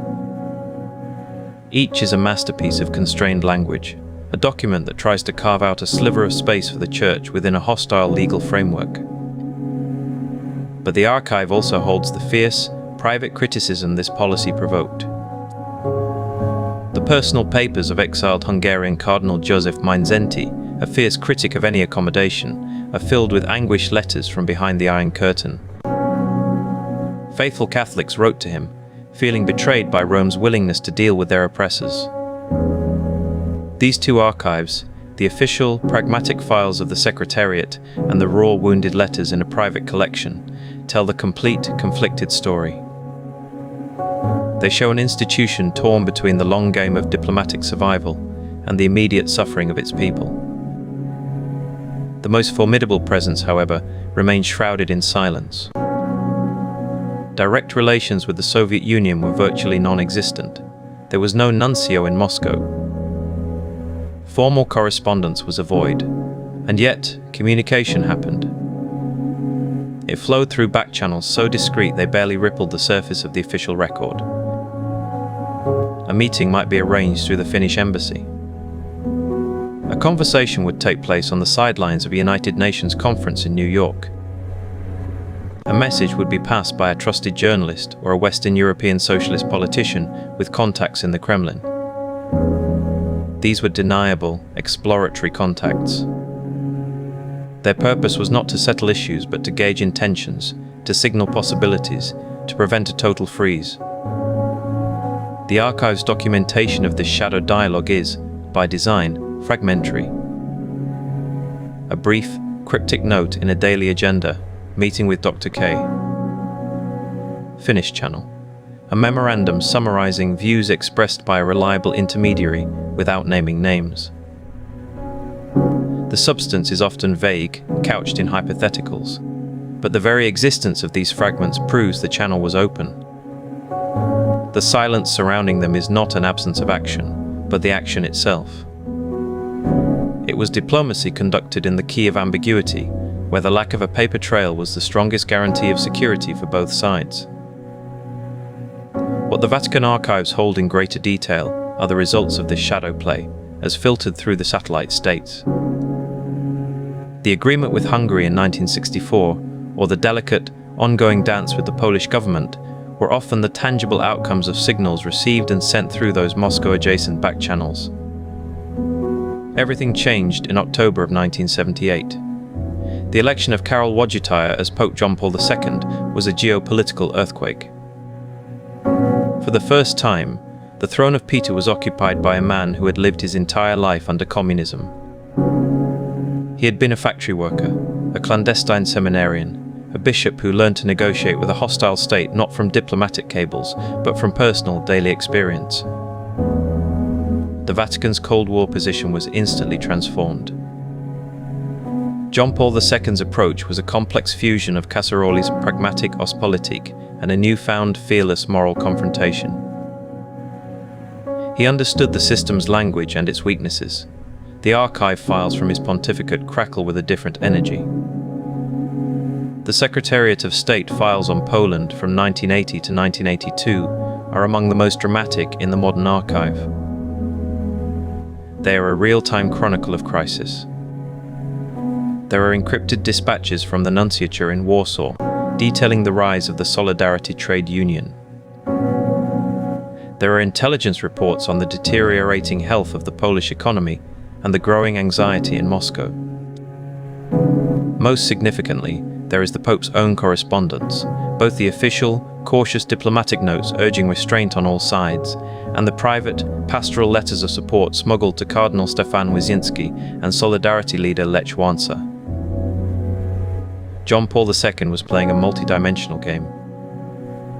Publicly, he was a spiritual rallying point, his 1979 pilgrimage to Poland, a catalyst that showed millions they were not alone. Diplomatically, his team worked furiously to prevent a Soviet invasion, using every back channel to Washington and Moscow to signal the catastrophic consequences. This reveals another crucial layer: the Vatican's reactivated partnership with the West, particularly the Reagan administration. The archive holds records of the meetings between the Pope's personal envoy, Cardinal Agostino Casaroli, and American officials. They shared intelligence on the Soviet bloc. They coordinated diplomatic messaging. The Vatican, with its unique networks inside Poland, became a vital source of information for the White House. Conversely, the Americans' firm stance against Soviet intervention provided crucial political cover for the Pope's maneuvers.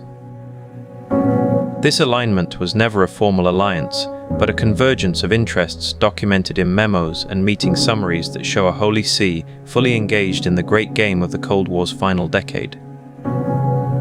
And yet, even as the paper flow increased around Poland, the most sensitive contacts with the Soviet core remained shrouded. This brings us to a critical application of our recurring question: what does silence mean in archival records? The Cold War perfected the art of the unminuted meeting. When Cardinal Casaroli finally made an official visit to Moscow in 1989, the public photographs show stiff formality. The archive's record of the substantive conversations, however, is often minimalist. Detailed transcripts were avoided. Instead, one finds bland, formulaic communiques emphasizing the exchange of views on matters of mutual interest. The real negotiation, the testing of boundaries, the subtle signals about Eastern Europe, these happened in private conversations, walks in the garden, or over lunches where note-takers were absent. The gaps in the file are not omissions. They are the evidence of a mutual understanding. Some things, to be possible, must remain off the record. The archivists who later catalogued these materials would encounter a file for the 1989 Moscow visit. It would contain the schedule, the guest list, the menu for the state dinner, and the anodyne press release. The heart of the matter, the whispered words that helped pave the way for the unimaginable changes to come, left no trace. That silence is itself a historical fact, a testament to a diplomacy conducted in the spaces between the lines. The Vatican's Cold War was thus fought on two parallel tracks. One was the paper trail of painful, incremental agreements with satellite states, each treaty a map of concessions, a ledger of what was saved and what was surrendered. The other was the shadow world of backchannels and unrecorded conversations, where the real boundaries of the possible were explored. This duality is the archive's central lesson from the era. It shows an institution leveraging its entire historical repertoire, the formal Chancery traditions that produced a Concordat, and the medieval legate's instinct for secret exploratory missions. The strategy was ultimately one of endurance. The goal was to keep the flame alive, however sheltered, until the political weather changed. It was a bet on the long arc of history, a wager that regimes built on ideology were less durable than a community built on faith.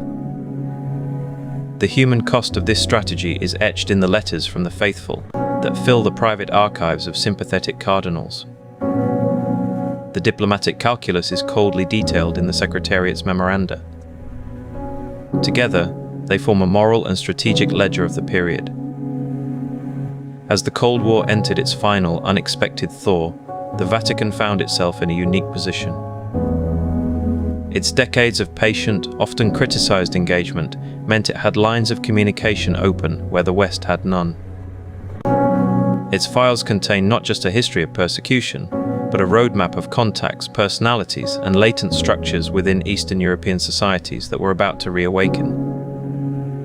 The archive had become, once again, a strategic asset. But to understand how that asset is used, how sealed files become open history, we must turn to the process itself. We must enter the reading rooms and witness the delicate, deliberate act of turning documents into history.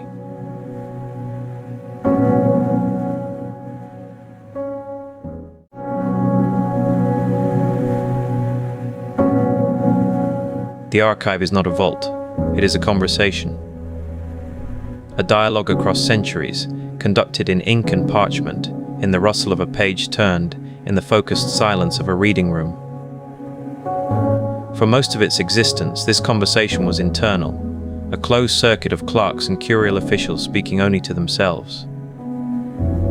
Then, in 1881, a door opened. Pope Leo III, a scholar pope facing a modern world increasingly skeptical of ancient institutions, made a calculated gamble. He would allow outsiders in. He would permit qualified researchers, regardless of faith, to enter the Archivio Segreto Vaticano. The word segreto did not mean hidden, but private, the Pope's personal archive. Leo's decision transformed it from a private storehouse into a public institution of historical memory. It was an act of controlled transparency, a recognition that in an age of scientific history, it was safer to have scholars working from your documents than speculating about them. This was the first opening, a crack of light in a door that had been sealed for centuries. That first opening was not complete. It came with limits, with a calendar that stopped at a certain year, with entire pontificates deemed too sensitive for scrutiny. The story of the archive since 1881 is the story of that calendar slowly advancing. Each expansion of access was a diplomatic decision, a careful weighing of risk and reward. The archives of Pope Pius IX, central to understanding the loss of the Papal States, were opened decades after Leo's initial decree. The files of the First World War, revealing the Vatican's fraught neutrality, became available only after the Second had concluded. Each opening was a statement. The institution was confident enough in its own continuity to expose the vulnerabilities of its past. The most dramatic of these acts arrived in March of 2020.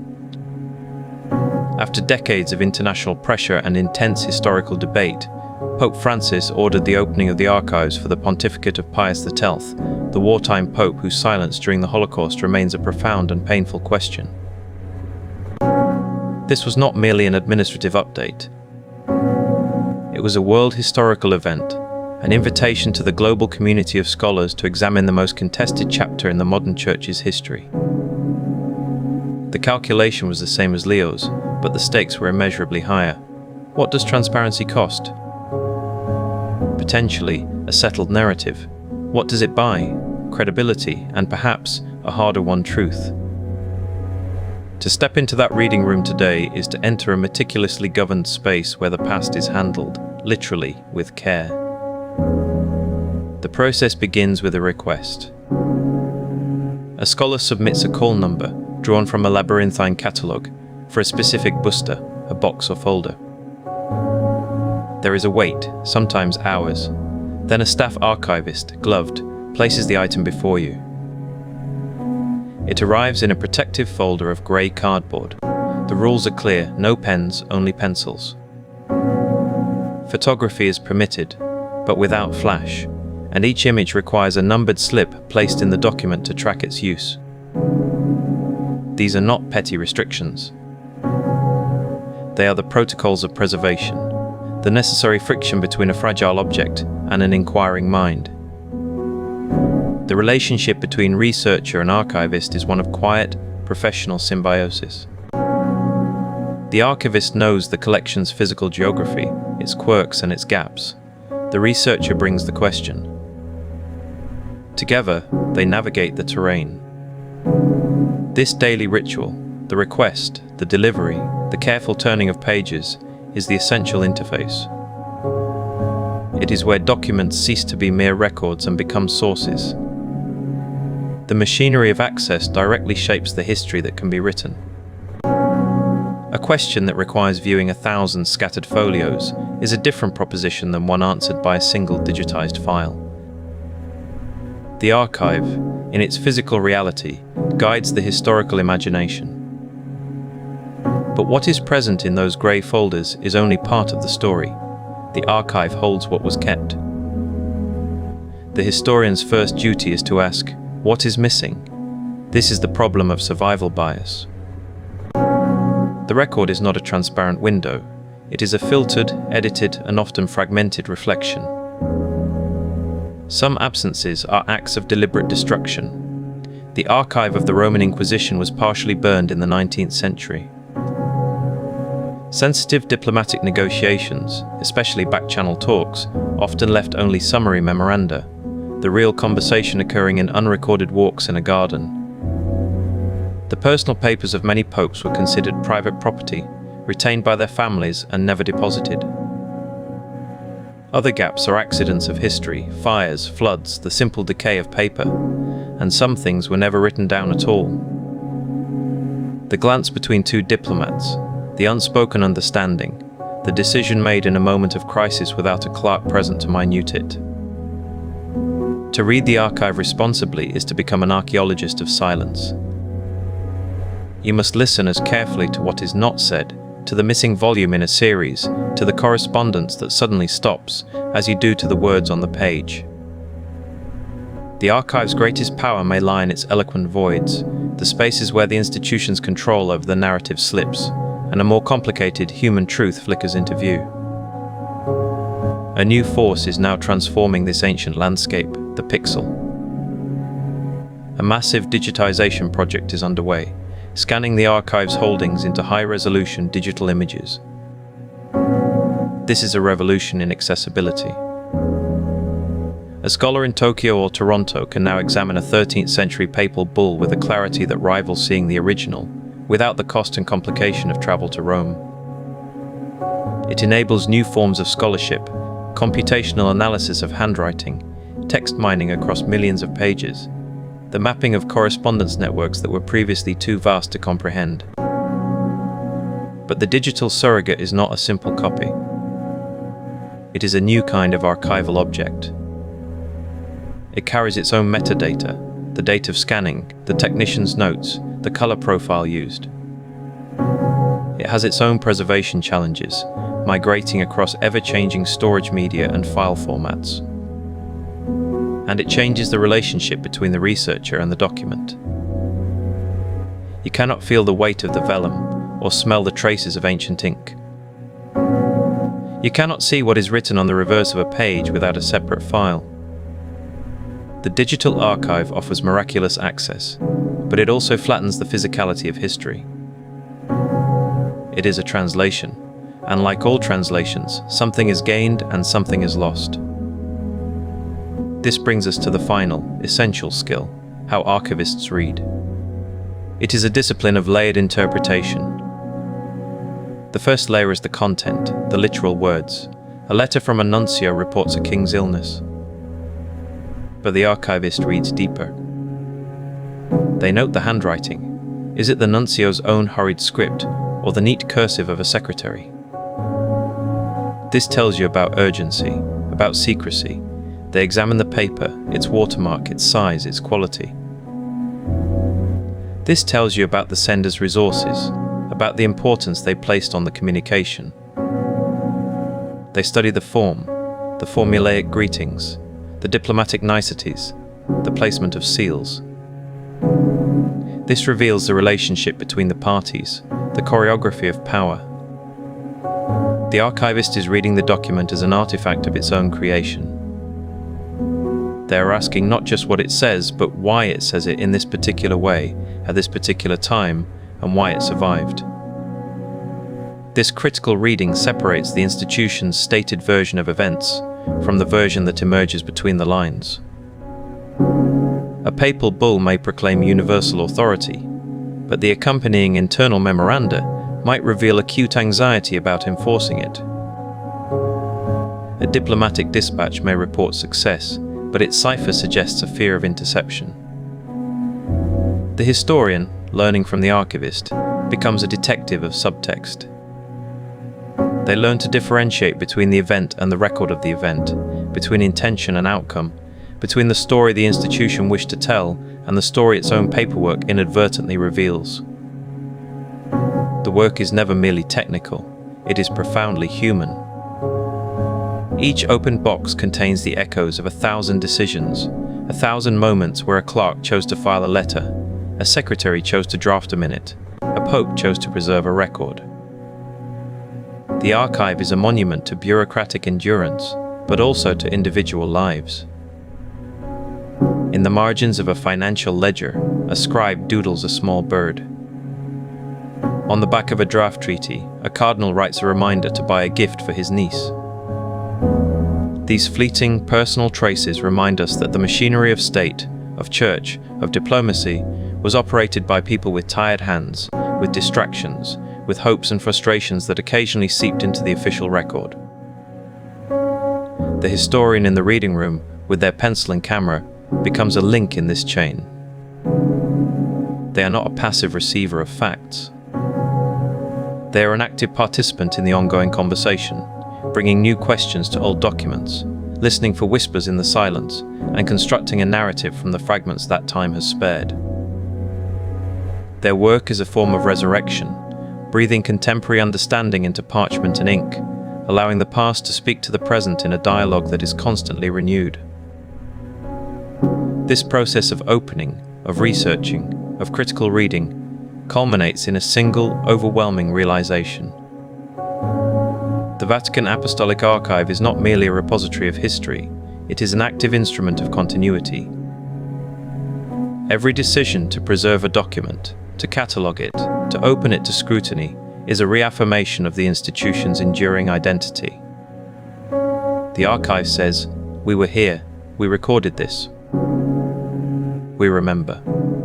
As we prepare to step back and view this vast paper trail in its entirety, to ask what it ultimately proves, we must carry with us the lessons of the reading room.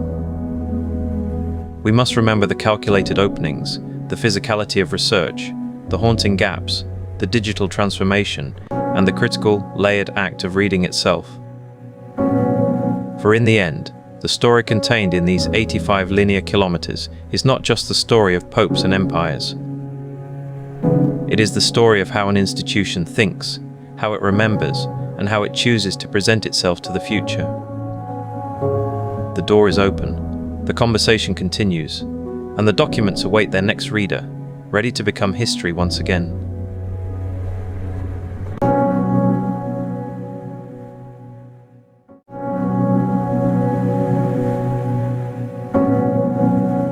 The archive is a place of echoes.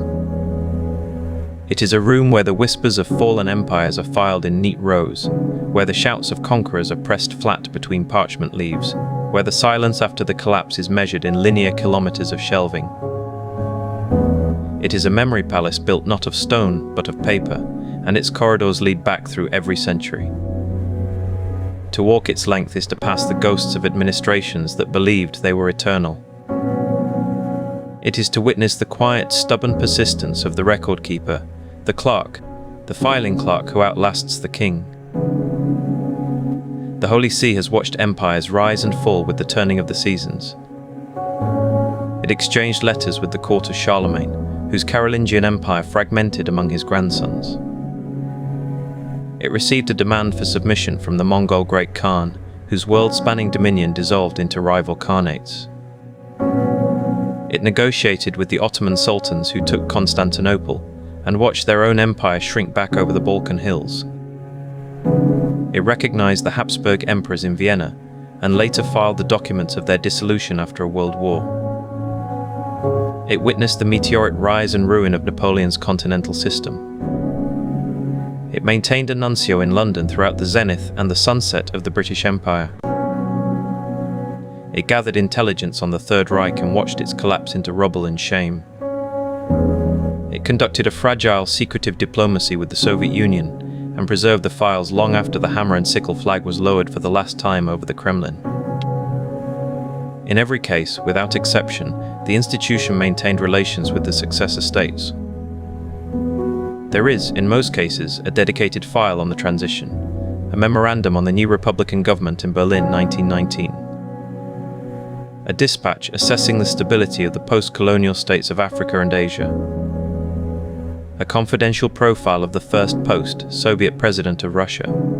This is not a spiritual mystery. It is not divine providence. It is a bureaucratic reflex honed over 1500 years. When an empire shatters, the Vatican's first instinct is not to mourn. It is to update its diplomatic registers, to send a note of recognition to the new authorities, to ensure the continuity of the correspondence. The power is in the persistence of the paper trail when the armies have gone home and the palaces are empty. The central thesis of this journey through the archives can now be stated in its fullest form.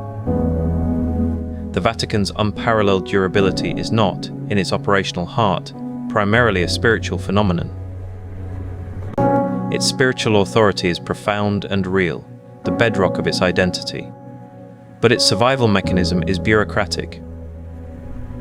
The institution that survived the fall of Rome did so by inheriting Rome's own administrative habits, the Chancery, the register, the legal formula. It absorbed the dying empire's paperwork and made it a lifeline.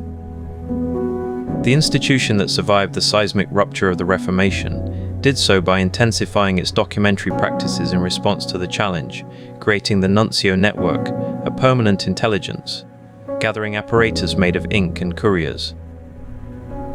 The institution that survived the loss of the Papal States, stripped of its territory for nearly 60 years, did so by maintaining the impeccable forms of sovereignty, the letterhead, the sealed dispatch, the diplomatic reception, until it could recover a sliver of the substance in the Lateran Treaty. The archive, therefore, is not merely the passive record of this survival strategy. It is the strategy itself. The act of writing, filing, and preserving is the act of asserting continuity.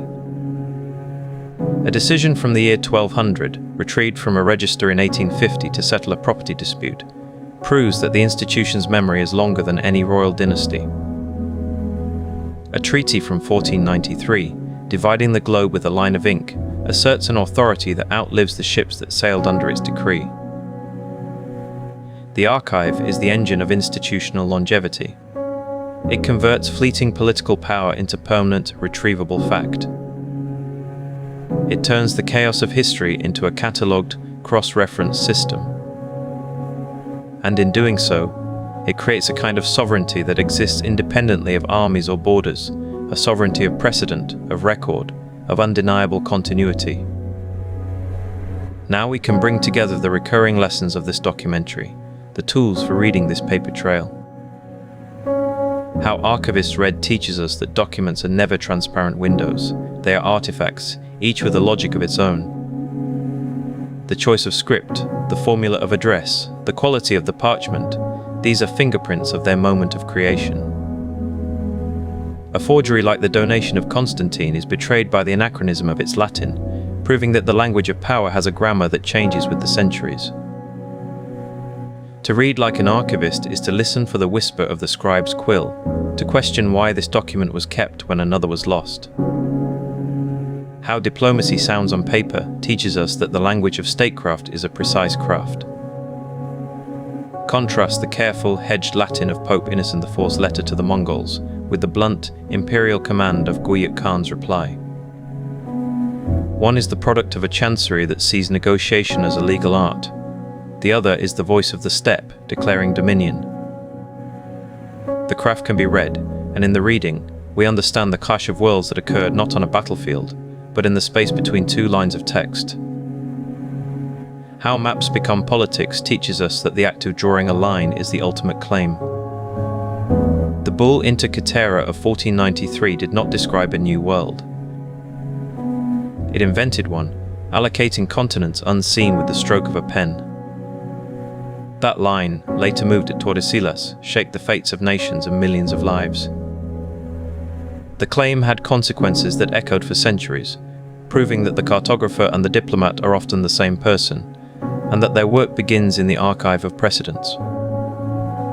And finally, What silence means in archival records teaches us that absence is as eloquent as presence. The gap in the German Nuncio dispatches after the Peace of Augsburg speaks of a broken network. The meticulous humanitarian files of the First World War's Ufficio Informazioni highlight, by their very existence, the absence of a similarly robust public response to the Holocaust in the Second World War files. The institution that controls what gets filed, what gets preserved, and what gets opened for scrutiny controls the foundational narrative. The silence is a decision. The missing file is a statement. The decision to open the archive's most sensitive modern holdings brings this argument into the present day. The 2020 opening of the Pius XII materials is not an anomaly. It is the latest move in a 15th-century-old game. An institution that has preserved letters from Khans, explorers, and emperors chose, at a specific moment, to allow outside eyes to examine its most painful modern chapter. This was not an act of sudden transparency. It was a calculated diplomatic act by a living institution. It was a decision that the cost of continued restriction, the suspicion, the accusation, the damaged moral authority, had finally exceeded the cost of opening the files. It was a gamble that the archive, even with its damning silences and uncomfortable revelations, was ultimately a testament to continuity. And like every significant action in Vatican history, the decision was itself documented.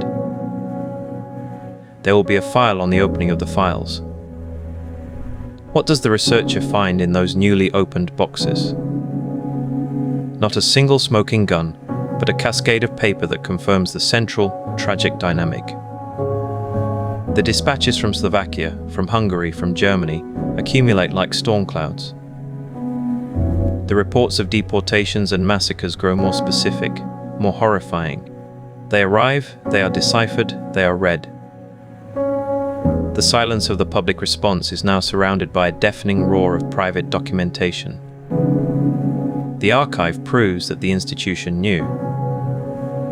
And in proving what was known, it forces the harder, unanswerable questions about why so little was said.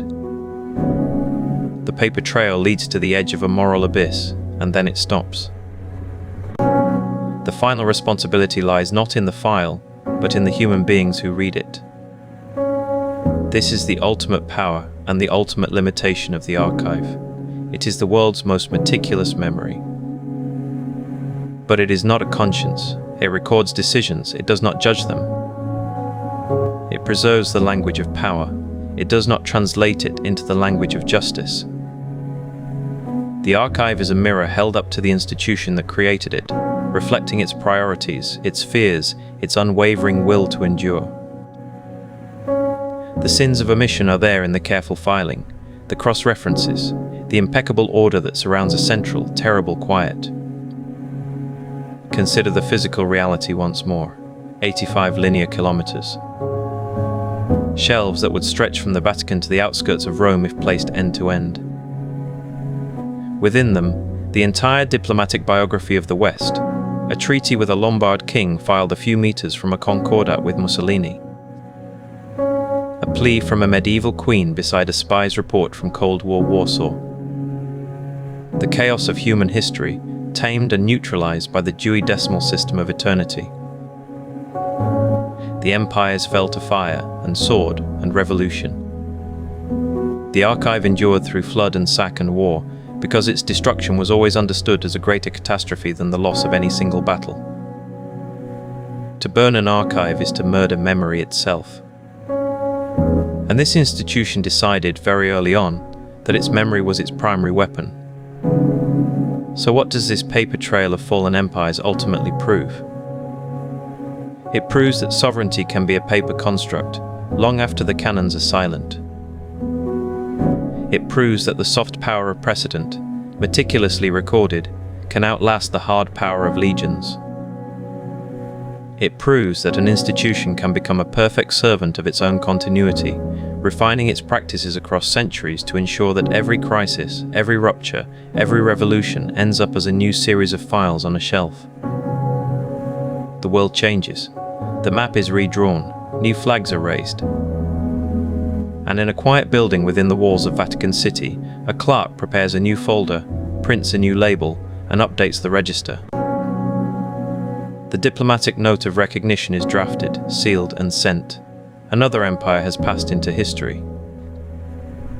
The archive has already begun to document its successor. The final image is not one of dramatic revelation. It is the opposite. It is the image of profound, deliberate quiet. The archive as it is, and as it has always been. The shelves extend into the distance, beyond the reach of. The documents wait in their protective folders, the vellum and paper holding their breath. The institution, outside the frame, is still producing correspondence. It is still filing dispatches from its nuncios in every capital. It is still receiving ambassadors, drafting treaties, and maintaining the endless, meticulous paper trail of a world that keeps changing around it. The cycle is complete, and it is perpetual. The empires fell, the kingdoms rose and faded, the ideologies bloomed and withered. The archive remained. It remains, not as a secret, but as a system, not as a conspiracy, but as a continuity. A memory palace built of paper, where every fallen empire has a file, and every file is a lesson in how to outlast the fall.